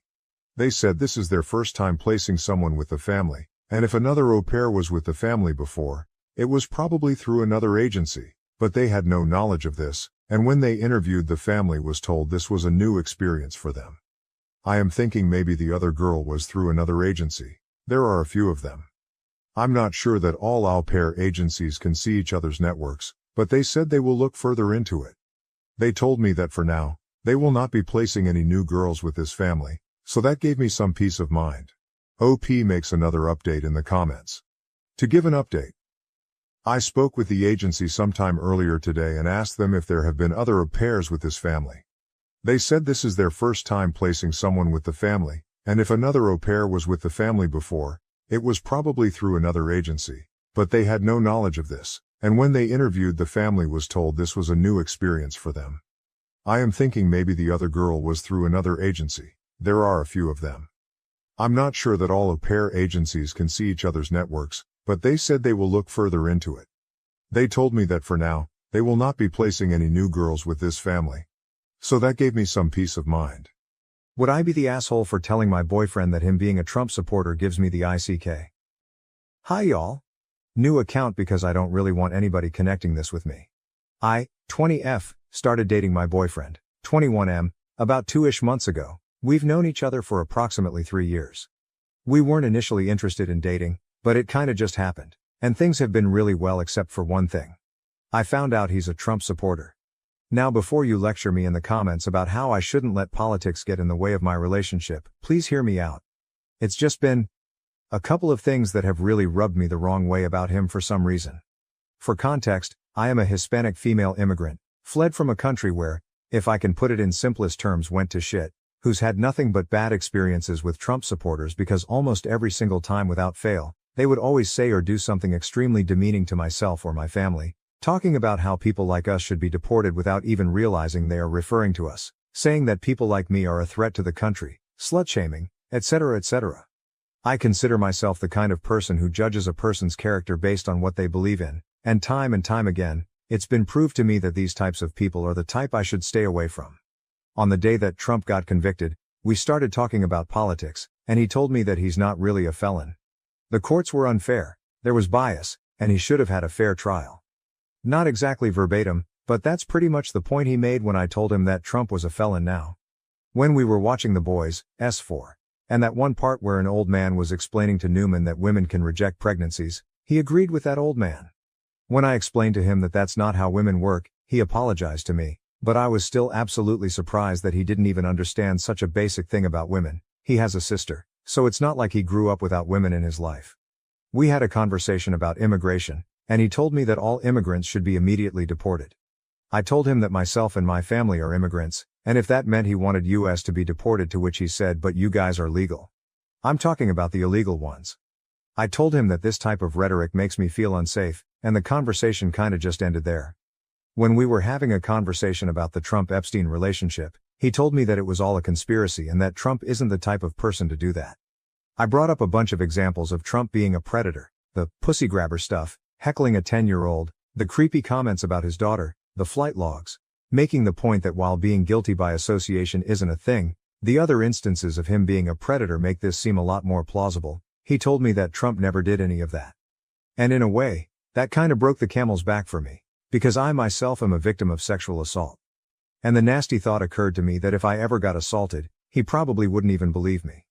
That he is standing behind someone I consider a rapist means that he condones Trump's actions, and by extension, the actions of the man who assaulted me. I don't know how he, who grew up with women, and has a girlfriend, who he is fully aware of is Hispanic and an immigrant, has LGBTQ+ friends, and states that he loves people like me and his family, can even stand behind something like that. It makes me wonder if there's a side of him that he hasn't revealed to me yet, because this is a new relationship. And that makes me extremely uncomfortable. I'm asking if I WBTAH for telling him that this gives me the ick, because my own family is telling me that I shouldn't let politics get in the way of my relationship. That Trump wants people to fight each other, and that I shouldn't let Trump win. But I really don't know. Can I get some advice? Relevant comments. Cat Peacematologist, NTA. He may be speaking out of brainwashed ignorance, but even after offering your perspective he tells you that you're wrong. If you stay with him you will never stop having to educate this guy and he doesn't really want to be educated OP. Yeah, I can agree with that. Every time I invite him to do his own research he'll always pull up a pro-Trump article and use it as evidence that I'm wrong, or ask me multiple times where I'm getting my resources until I doubt myself. He's been asking me to promise that we wouldn't let our differences in beliefs cause problems in our relationship and I feel like I'm being babied a bit. It's been really stressing me out. Because aside from that, he's really nice to me. And a lot of my family is excited about meeting him and his family. Breaking up with him after I just announced I was dating him would cause even more problems for me, but the more I think about it, the more I realize that it will probably be for the better. I think I'm okay with carrying through with it. I'll talk to him when I see him later. I'm not really excited about it because we go to the same school. Update. Hey y'all, update here. I didn't really expect my last post to blow up or for people to tell me that this is a justifiable reason for ending a relationship, so thank you for not being judgmental. A lot of people were asking me what country my family came from, so I'll just say it since I don't think that's identifiable information. It's Venezuela. If you don't know what's happening there, then I envy you. Also shout out to those PPL who thought this was AI generated. I find it kinda sad that this has pretty much become the state of Reddit now. Like if you think something's AI, just don't engage with it. That's what people who post AI want from you. Don't let them win. Now on to the update. I spent the last couple of days with my dad who was visiting me, and deleting social media and muting a bunch of politics-related stuff because I've come to realize that regularly listening to people talk about how people like me ruin the country and how we don't belong here isn't really good for my mental health. And neither is dating someone who openly admits to supporting that group. So I talked to, now ex-BF. I went to his room instead of inviting him to mine because I knew that if I let him in my room he would just refuse to leave until he convinced me, and I wanted to keep the power of removing myself from the situation at any time. We live in a college dorm. Firstly, I should say that I admitted to him on the day that I made my first post that him supporting a known rapist is hurtful to me because him tolerating that behavior makes me question if he's tolerant of the POS who assaulted me, and thus, I see him in a different light, and he sent a very long text message just telling me that it hurt his feelings and that he does care about me being SA'd. I didn't really understand though, because he votes for a P*say grabber. It boiled down to, I feel terrible that you see me as the type of person who'd be okay with rape, because I'm not okay with it. I acknowledge that I might have been an to say that, so I started that conversation by apologizing to him and then following with me just telling him that I want to end the relationship and going back to being friends. I don't think I meant the friends part though. You can't have your cake and eat it. I can't be your friend if you affiliate yourself with a group of people who regularly shit on me. He tried to convince me to stay by saying that he really loved me and cared about me and respected my opinions. That we shouldn't let politics get in the way of our relationship. I responded that I can't change what he believes and that I value a person's beliefs and the group of people they associate with as a method of how I judge their character. I've already judged him. I don't like what I see, and therefore, I've lost my feelings for him. He told me I was making a generalization. I told him that while it is true that I might be making a generalization, we can't change the fact that in this landscape of politics, many of my rights are in the chopping block, and that I'm already starting to resent him for not really feeling listened to when I try to talk about how anxious it's making me. He told me that none of that stuff is going to happen, and that our different opinions shouldn't get in the way of our relationship. That he's voting for T*ump because he thinks he can fight inflation and cares about military members. I told him that while I can list a million reasons why that isn't true, that isn't relevant to the conversation. He then said that all his other relationships never consisted of talking about politics and that this was ridiculous. I pretty much told him that he can't have his cake and eat it. I can't date someone who associates with people who give me trouble, and that this won't be sustainable. Ending is better for the both of us. I realized that this conversation was going nowhere and decided to just leave. I told him to just give up on it already before leaving. He kept asking me to stay while he thought about what to say, but I didn't.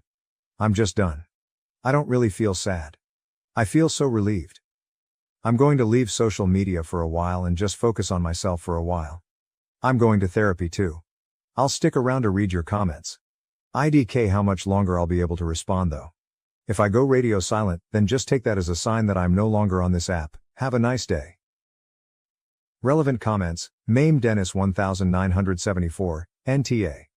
You don't break up with him because he gives you the ick. His support of a racist and homophobic convicted felon does not align with your values. It's not a quirky little thing. Like disagreeing on a choice of music or what team to root for in a game. BTW, He may claim to have all these diverse friends, but I can assure you that they do not consider him their friend with views like this. Anyone in your family's opinion about your relationship does not matter here. They aren't dating him. You are. The fact that you point out to him how you are an immigrant too, and that doesn't seem to register at all to him.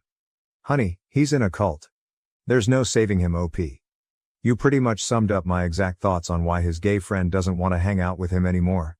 I found out recently that there's a bit of a rift in their relationship, and I didn't even start thinking about why until I learned more about him. Gosh, everyone's burning bridges. Change my view. Muting mics. During Biden-Trump debates may unintentionally disadvantage Biden by masking Trump's interruptions and disrupting Biden's responses. Biden and Trump are scheduled to debate. A lot of people are praising this as a win generally, but especially for Biden because it will stop Trump from interrupting Biden during his responses. I do not think that is right. In fact, I believe muting the microphones will benefit Trump much more than Biden. Muting someone's microphone when it is not their turn to respond does not stop interruptions. It only stops the audience from hearing it. Consider this. Biden is answering a question posed to him. Meanwhile, Trump is talking and rambling over Biden. If Biden gets distracted by this, as any reasonable person would, then this could very easily throw off Biden's response. However, to the wider audience who cannot hear Trump's interruptions, it will simply look like Biden is stammering, stuttering, or otherwise, too old. Especially in an era where sound bites and TikToks drive political perceptions, this could end up looking really bad for Biden. I realize Biden could also employ this kind of tactic, but it is simply not his debate style. Trump's debate style, on the other hand, is very suited for this kind of tactic. There could be ways to mitigate this though. Part of the debate rules could include a requirement that both candidates are visible at all times, like in a picture-in-picture format, or the two could be physically separated, like being televised in different rooms. However, I think that on its own, the rule to mute microphones for the person not responding will mostly benefit Trump in the debates. I would like to believe that the political debates are as fair as possible, so please change my view. Edit. This was fun. I appreciate all the discussions. Well, maybe not all of them, but most of them. I have given out a few deltas based on the discussions. Firstly, past debates have shown both candidates on screen for the vast majority of the time, even when only one candidate is responding to a debate prompt. While I still think the overall effect of a muted microphone could benefit Trump more, I recognize that this fact does mitigate some of the impact on Biden. Additionally, muted microphones would introduce a new debate format, and the interruptions would be more akin to the disruptions Biden experienced during the State of the Union. Although I still believe the overall impact favors Trump, seeing that Biden can react better under pressure when he is the only one with the microphone, provides evidence that the risk to Biden is not as significant as I originally thought. Furthermore, Trump's ego might not allow him to take advantage of the muted microphones, or it may even irritate him to the point that the audience sees Trump react negatively to being muted. While I am fairly sure Trump can hold himself together better than this scenario suggests, I concede it was not something I had considered originally. Ultimately, we will have to wait and see how the debates unfold to truly understand the impact of these new rules. Thank you everyone for the engaging discussions. Ultimately, we will just have to wait and see for ourselves. Thank you everyone. Moreover, Biden and Trump have agreed to debates on June 27th and September 10th. On Wednesday, Trump's campaign also called for 2 additional debates, one in July and another in August. The former president later posted on Truth Social that he would accept a Fox News debate on October 2nd. Biden's campaign did not confirm that the president would attend any debates other than those hosted by CNN and ABC News. First, why are you so sure that Trump rambling off on the side is going to throw off Biden? You treat it like it is a guarantee when nothing suggests Biden even has a tendency to be thrown off by side comments. Your entire premise is based on something that has never happened, and there is no evidence that it would happen. So no, I do not think this style of debate actually benefits Trump. Additionally, this strikes me as something easily anticipated and prepared for. Biden had little issue dealing with this behavior from Trump last time, and his team can easily prepare for this part of the debate prep this go-around. If anyone on Biden's team had thought this would be a hindrance to his performance, they would not have included it in his list of demands for the debate. Moreover, the interruption thing annoys me. Yes, Trump interrupted a lot more, but it is usually stated as if Trump was the only one interrupting. For example, the final debate saw Trump interrupting 34 times, and Biden interrupting 17 times, not counting a word or so thrown in that did not interrupt anything, but multiple words that were trying to talk over the other. That microphone shutoff is needed for both candidates. Furthermore, you have already received enough answers about your concern. I would like to highlight why your concern just does not hold enough weight. The debates are pure trash.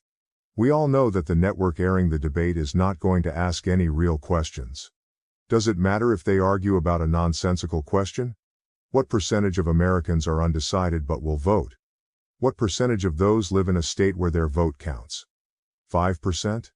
Less? Who is this debate for? Having the internet ask questions and then selecting the questions based on upvotes would solve the first issue, kind of. However, they would be answering questions about aliens and reparations, so not exactly. The second issue would be a great question to ask, but we know that is not going to happen, and we know nothing is going to change. We also know politicians are the best of the best at talking without saying anything. We might as well have a debate with Joel Osteen and Ken Copeland. At least those two do not have dementia. In closing, this exercise is pointless. I am still going to watch though. I have to admit, all this press Trump has been getting for losing his marbles is fascinating. I am pretty sure it is just the Democrats' way of deflecting Biden's faculties, but it is worth a couple of hours to see if they are digressing similarly, or if it is a one-horse race. In addition, politics in the modern age is rarely about changing anyone's mind about the issues.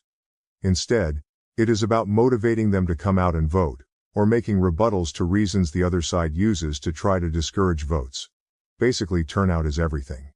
Debates will of course only motivate the kind of people that watch debates, but that is non-trivial, and even a percent is huge. Responding to this, I hear what you are saying, and on principle, I would agree. However, I think we have enough evidence to prove they do not care about people coming out to vote. Somehow Reddit has forgotten exactly how the Bernie ordeal went. People on here seem to be convinced he did not have a chance to win. That is absolutely false. If the Democrats really wanted to win, they would have given him the nomination. This year, if either party wanted to win, they would have pushed other candidates. But they cannot, because they are all getting paid by big money to keep the status quo. They cannot let someone up there who is going to make sense, talk about facts and focus on the big issues. Everybody would vote for them. Every change they would make would cost big money, billions of dollars. The rich have a stranglehold on our economy, and they love it. Every major problem we have is big money's fault. Any correction would negatively impact the rich. They are not going to let that happen, and the politicians they pay are no different. The rich are paying both sides of the aisle. They do not care which candidate you vote for, they win either way. Vote, do not vote. Wear an Andrew Yang, Alexandria Ocasio-Cortez, or Bernie t-shirt. Try and talk Mark Cuban into running, or Jon Stewart. It will not matter. They will never allow it to happen. At this point, striking and boycotting are the only tools we have that could work. My guess is they would come down on us like we are Gaza if we tried. Additionally, I was really with you up until you mentioned dementia, so I am just going to choose to ignore that, because we will not agree on that. I do agree though that the debates are not great. However, with the system we have now, and the level of engagement with eligible voters, sometimes having a debate to help drive voters' perception of you is important. It sucks, but it is all we have right now until there is a significant cultural shift in how eligible voters view political participation. A sort of AMA for each candidate is interesting, but it does not carry the same punch that a debate has. I imagine the AMA, for lack of a better descriptor, not that it would necessarily be on Reddit or something, would be similar to a virtual town hall style debate, which we have seen plenty of, and they do not carry the same level of weight that a debate can for the casual undecided voter. Furthermore, it would still be a debate. I am just saying, NBC could read the questions that citizens submit and always ask the questions with the most upvotes, instead of reading the questions their advertisers submit, which is exactly what we get now. I am not following you on the dementia thing. Have you not heard the news about Trump having issues? Are you unfamiliar with Biden's issues? Would Alzheimer's work better for you? Moreover, Assuming Biden has not declined too much from age, which he does not seem to have, then he is still a highly trained public speaker and debater. I am nowhere near that level of training and do not find it difficult to tune someone out if I am talking, so I would find it difficult to assume most people as trained as Biden would struggle at all, especially for people who use tactics like the Trump team does. Morality, ethics and politics aside, the Trump team beautifully exploits human social weaknesses to such a ruthless extent. Flooding your mind with every form of gish gallop is a very common tactic for them, and you would be at a loss to lose a single drop of attention to it. An opponent continuing to quietly ramble during your turn needs to be ignored for similar reasons. If the audience cannot hear it anyway, you do not need to respond to it, and you should not waste time even processing the audio, as it is likely to only result in a loss of quality to your own arguments. Granted, this hinges on Biden just taking what would otherwise be an easy counter. However, Trump is a master troll and comedian, and probably one of the hardest people in human history to ignore. I cannot exactly vote for Trump since the Republicans are actively calling for my death, and I still have to give him major credit for his tactics and being able to play the apparent fool. For example, people laugh at him for so many bankruptcies, but he is probably thrilled with the overall results and, as far as I know, has not tried to argue against the perception of his incompetence there. Which, for as often as he broadcasts his insecurities, it should be very telling how he feels about the reality. So often even into his old age, as it has become less of a choice. Because of that, I think I partially agree with you. I doubt anyone else is willing to and could really pull off a significant off-mic distraction in the middle of a presidential debate as well as Trump could. Now I am much more interested in the debate just to watch Trump's tactics when he is muted and how Biden handles it.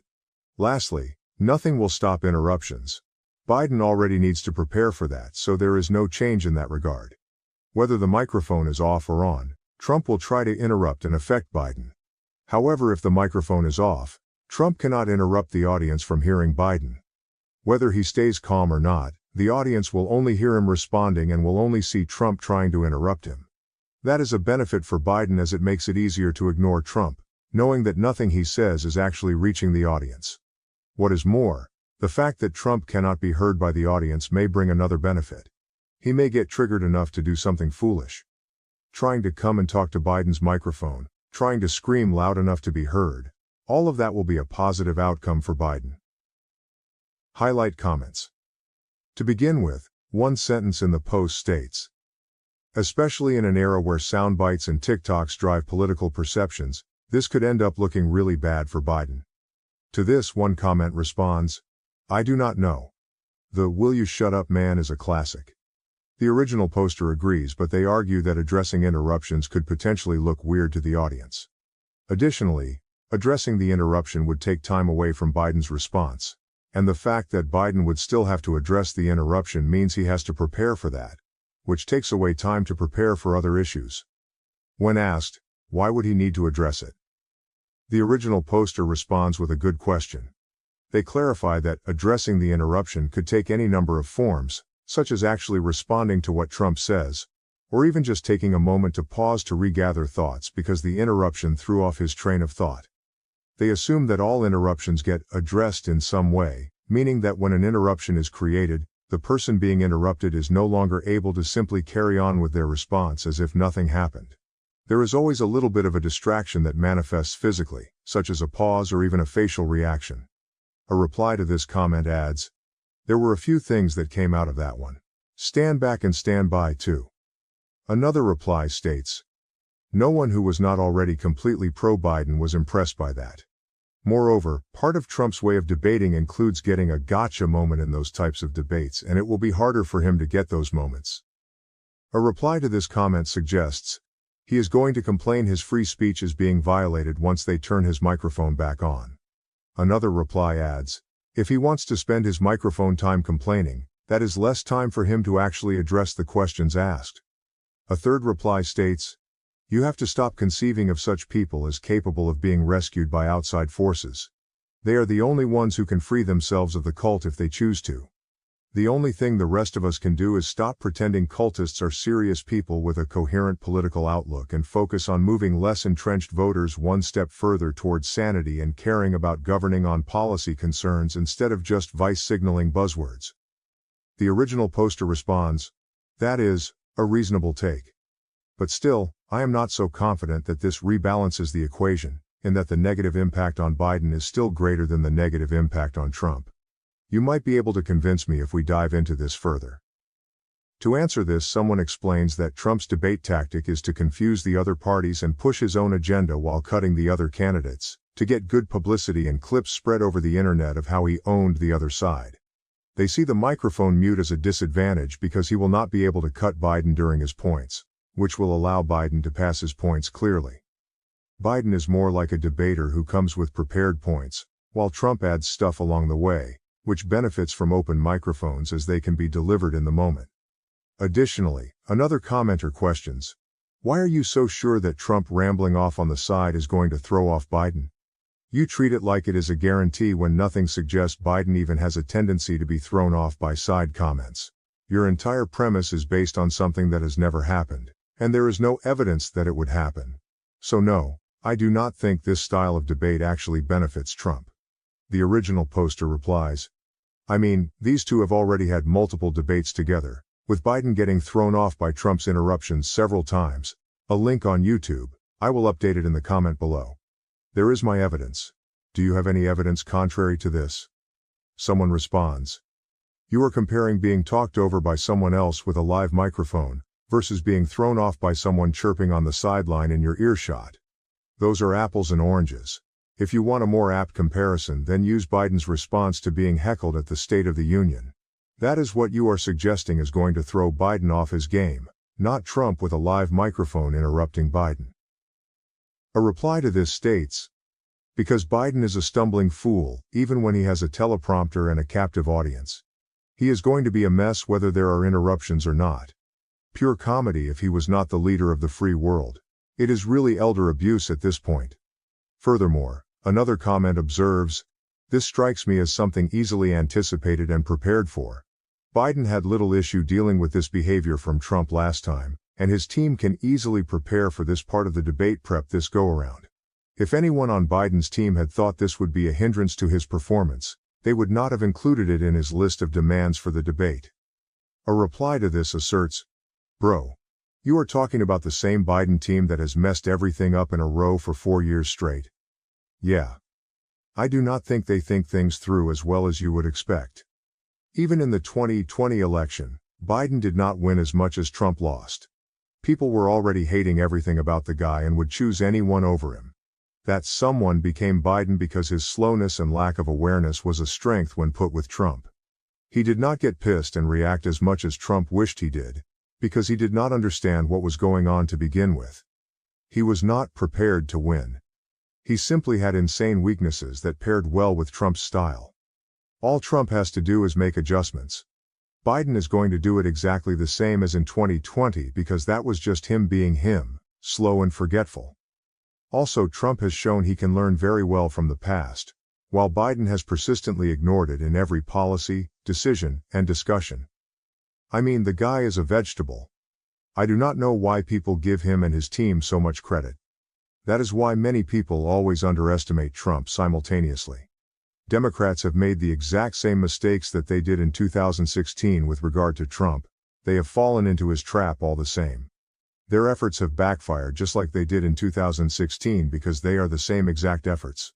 So no, I do not think it is reasonable to have much expectation from Biden's team in this election or ever. The original poster responds, "Sure, but even if Biden is prepared for the interruptions, the microphone rule does not prevent the interruptions from happening. Biden could be just as prepared for interruptions with microphones muted or not. The point is that muting the microphones does not stop the interruptions. I hesitate to accept that, because they asked for it, it must be good. Political mistakes and miscalculations are made all the time. It certainly strengthens the case for Biden's team, but it is not sufficient to change my view on its own merits." Another person elaborates, "The microphone rule does not prevent the interruptions from happening, means they stop the television audience from hearing said interruptions. If Biden is prepped, so said interruptions do not disrupt his flow, which his team could easily make part of the debate prep, then having the microphones muted provides only disadvantages to Trump. I hesitate to accept that, because they asked for it, it must be good, means fair. But given that the people supporting Biden are some of the top political strategists in the Democratic Party, it is fair to give them the benefit of the doubt on decisions. Unlike 2016, where Clinton did not correctly prepare for how Trump would behave, Trump is a known quantity now. The Biden camp knows how he will try to debate, and that is going to be part of any debate strategy they develop. We saw it in 2020. The most iconic moment was Biden's, "Will you shut up, man?" The Biden camp knows what to expect, and will undoubtedly have that be a major part of their planning. If I had to pick your or my judgment on how to best structure the debates versus theirs, I would pick theirs every time. Am I the A for insisting my son call his grandmother Mrs. Smith instead of Grandma because she refuses to accept me as family? Original post, September 3, 2020. My relationship with my mother-in-law, Mrs. Smith, is crap. She's cold to me because I kept my last name, Miller. She says I'll treat her like family when she wants to be part of it. She calls me Jake's friend. My husband Jake loves me all the same. He doesn't bother standing up to her because it's a way for her to start a fight. We rarely talk to her. She makes no effort. Neither do we. Jake and I had discussed whose last name our kid would have prior to the birth. He initiated the conversation. I'd left the decision up to him.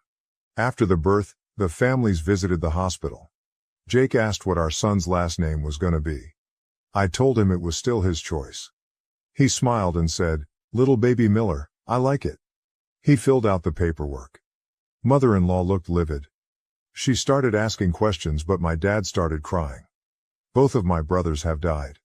Dad has never mentioned it, but I know passing the last name down makes him happy.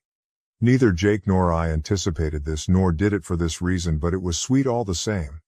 After she left, mother-in-law let people know what I had done and how now she wouldn't feel like a grandmother.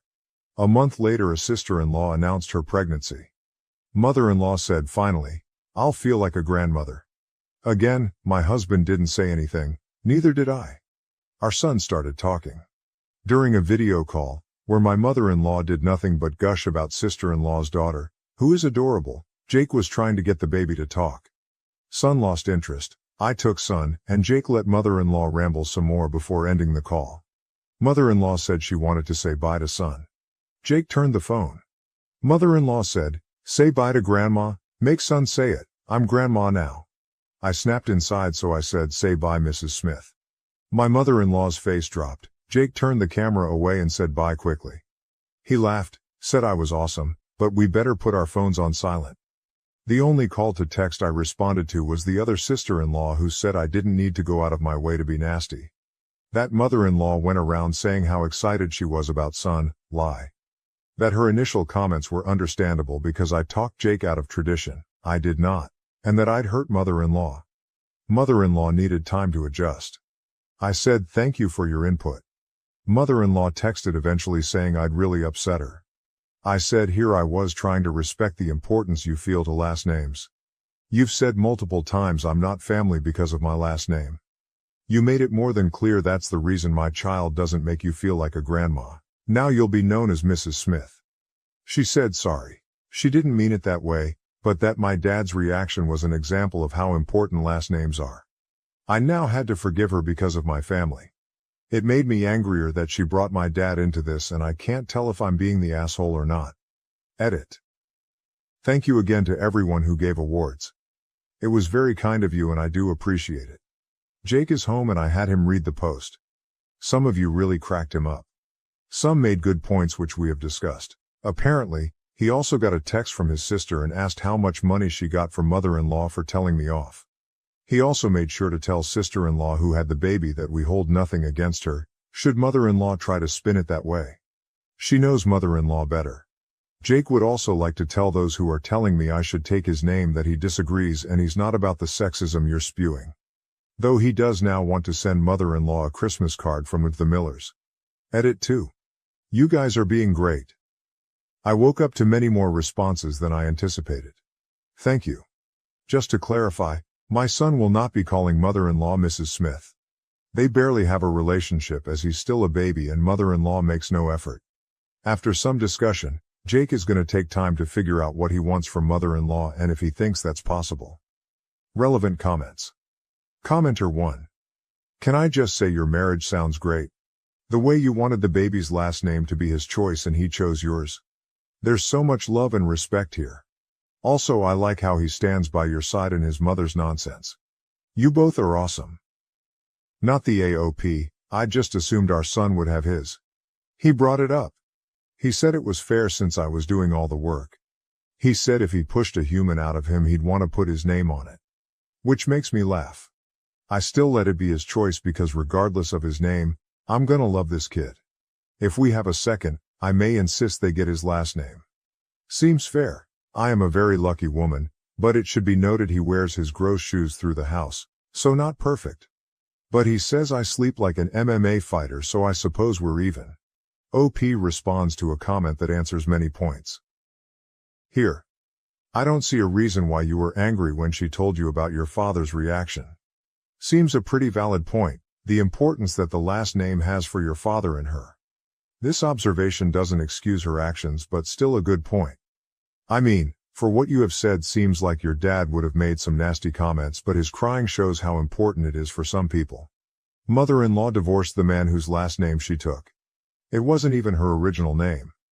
And she has another son who's going to have kids. My husband wasn't her only option. And my father lost 2 sons. My dad's reaction comes from a very different emotional place.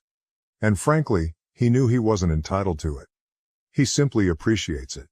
Even father-in-law didn't care. And again, this decision was made by my husband, with my full support. Why isn't she mad at him? I'm not sure if this is how you should say it, taste of her own medicine. It was a good move to show her how unrespectful she was doing the same, and calling her by her last name was a good move indeed. But now that she is taking accountability, I think that's the word, it would be a jerk move to keep calling her in that way. Maybe you can use this to put boundaries to her actions, so it would be smart to get an agreement instead of keeping the last name war. I'm not gonna keep calling her that. I'm currently discussing with my husband what we should do. Verdict, not the asshole. Update October 23, 2020. Jake and I appreciated all the support. Though Jake wants the direct messengers to know that he's okay with me taking his balls because he loses everything anyway. This brought him a good chuckle before the serious talk. We both also want to be very clear that taking his name was never on the table, nor does he care. I also want to say I know how great Jake is. Though since the post he's been demanding, I thank the world's best husband anytime he does something for me. His humor is my favorite part of him. Because it's his mom, I let him decide how to handle it. We both agreed that our son would obviously know mother-in-law as his grandma, but he wouldn't have a relationship with her unless she addressed the blatant favoritism. That conversation did not go well. She denied having favorites, lied about pretty much everything, then told me the compromise she was willing to make was that if she had to accept me for who I am, being that I kept that name, I'd have to accept her for who she is. I didn't respond before Jake ripped into her about how she didn't get to make demands. That she was critical of me, assumed things that he already told her weren't true. That this conversation was happening because we didn't accept who she was. He said if he ever heard her make another comment about the Miller last name, he'd take it. She started crying about losing her family and he hung up. One sister-in-law, who is mother-in-law's favorite child, sent me a nasty message including the line, "I wonder if your dead brother would be happy if you used him to break mother-in-law's heart." I sent the screenshot to mother-in-law and said, "Call off your dog or I'll take her to the pound." I have sent a screenshot of that to anyone who has tried to question me. If they tried to defend mother-in-law or sister-in-law, I blocked them. Word got around quickly about this and now sister-in-law is all but cut out of father-in-law's side of the family. Even father-in-law has come down on her hard. Sister-in-law is desperately trying to apologize and fix this. She even allowed Jake to read everything mother-in-law sent to her about my last name. I tried to read some of it but stopped. I don't want to be angry. I'm taking time to decide how to handle this. I am happy to be done with mother-in-law. She never really bothered me. It does take a lot to get to me. But I don't want her behavior and attitudes being normalized with my son. I wasn't prepared for motherhood to have such a strong effect. Jake did admit he gave son my last name for my dad. Years ago my dad asked if Jake was gonna propose to me. Jake said if my dad wanted to know he would give him a heads up but he wouldn't ask for his blessing or permission. In many more words, Dad said he never had any expectations of that. He didn't worry about gender roles, though he was glad he would gain a son again. Jake didn't feel obligated. He just wanted to do that for my dad. Sincerely, thank you all. Edit. Hey everyone, I did not expect to wake up to the amount of messages I did. I appreciate them all. Jake takes both the compliments and the insults. As do I. I also want to clear up some questions. Yes, this is real, but I'm not going to prove that. Mother-in-law took father-in-law's name. They are divorced. They have 2 daughters and 2 sons. Brother-in-law intends to have children and will pass on the Smith name. Sister-in-law has a daughter who has sister-in-law's husband's name. Sister-in-law also took his name. The youngest sister-in-law is the one who sent the text.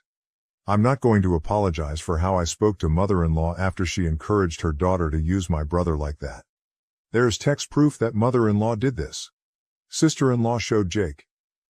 I have no intentions on seeking therapy or a relationship with either of them, and that's the most that can be asked of me in this upset state. If when we have a second child, I always intended for them to get Jake's last name. Jake knows and is cool with it. Jake is willing to be called by my last name, but I doubt he'll actually change it. Neither of us is willing to do paperwork out of spite either. Yes, I still cry remembering my dad crying about this.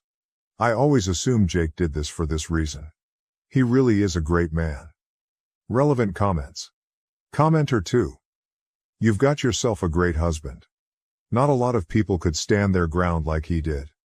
Good luck to both of you and your little son OP, he's always been able to stand up for himself. I won't say it didn't get to him, especially what his sister did, but he just runs it out. He may also make himself a world's best husband t-shirt if he sees more compliments. But he does deserve it. And thank you. Commenter 3. Would he consider changing his name to Miller, or would that just pour more gasoline on the fire? OP. Yes, he would, but he tries not to let anger make his decisions. I also don't think he would because of the paperwork required, and he does everything he can to avoid it, including bribing me to do it. Commenter 4. That line? Call your dog off or I'll take her to the pound so bloody good. OP. I didn't mean it violently either. Just keep your yapping dog in your yard or I'll make it someone else's problem. Sister-in-law is still yapping, just more whiny now. I don't think she realized her family would draw a line in the sand. The majority aren't necessarily taking our side, but it's clear they're staying out of it because defending her isn't really an option. Commenter 5.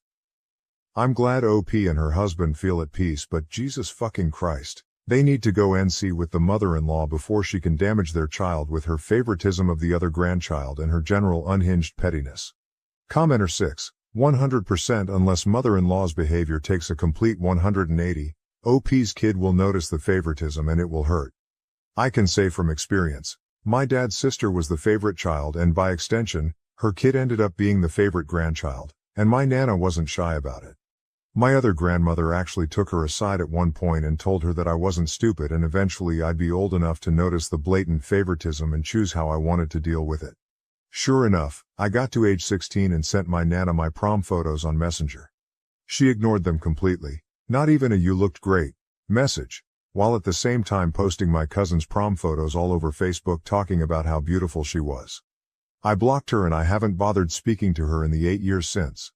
It was the straw that broke the camel's back after a decade and a half of my cousin getting better presents, dictating all our outings, getting her way with tantrums, and being automatically believed when she would get me in trouble for things she did. Commenter 7. Same thing with my grandmother. She treated my dad's sister's children so much better than us. She was awful to us growing up while treating them like princesses. It's funny now how much she has changed her ways now that we are all grown and she finally realized that my cousins are shit. It's a bit too late now. She needed to treat us better as children, not pretend all is well now that we are all in our late 40s and 50s.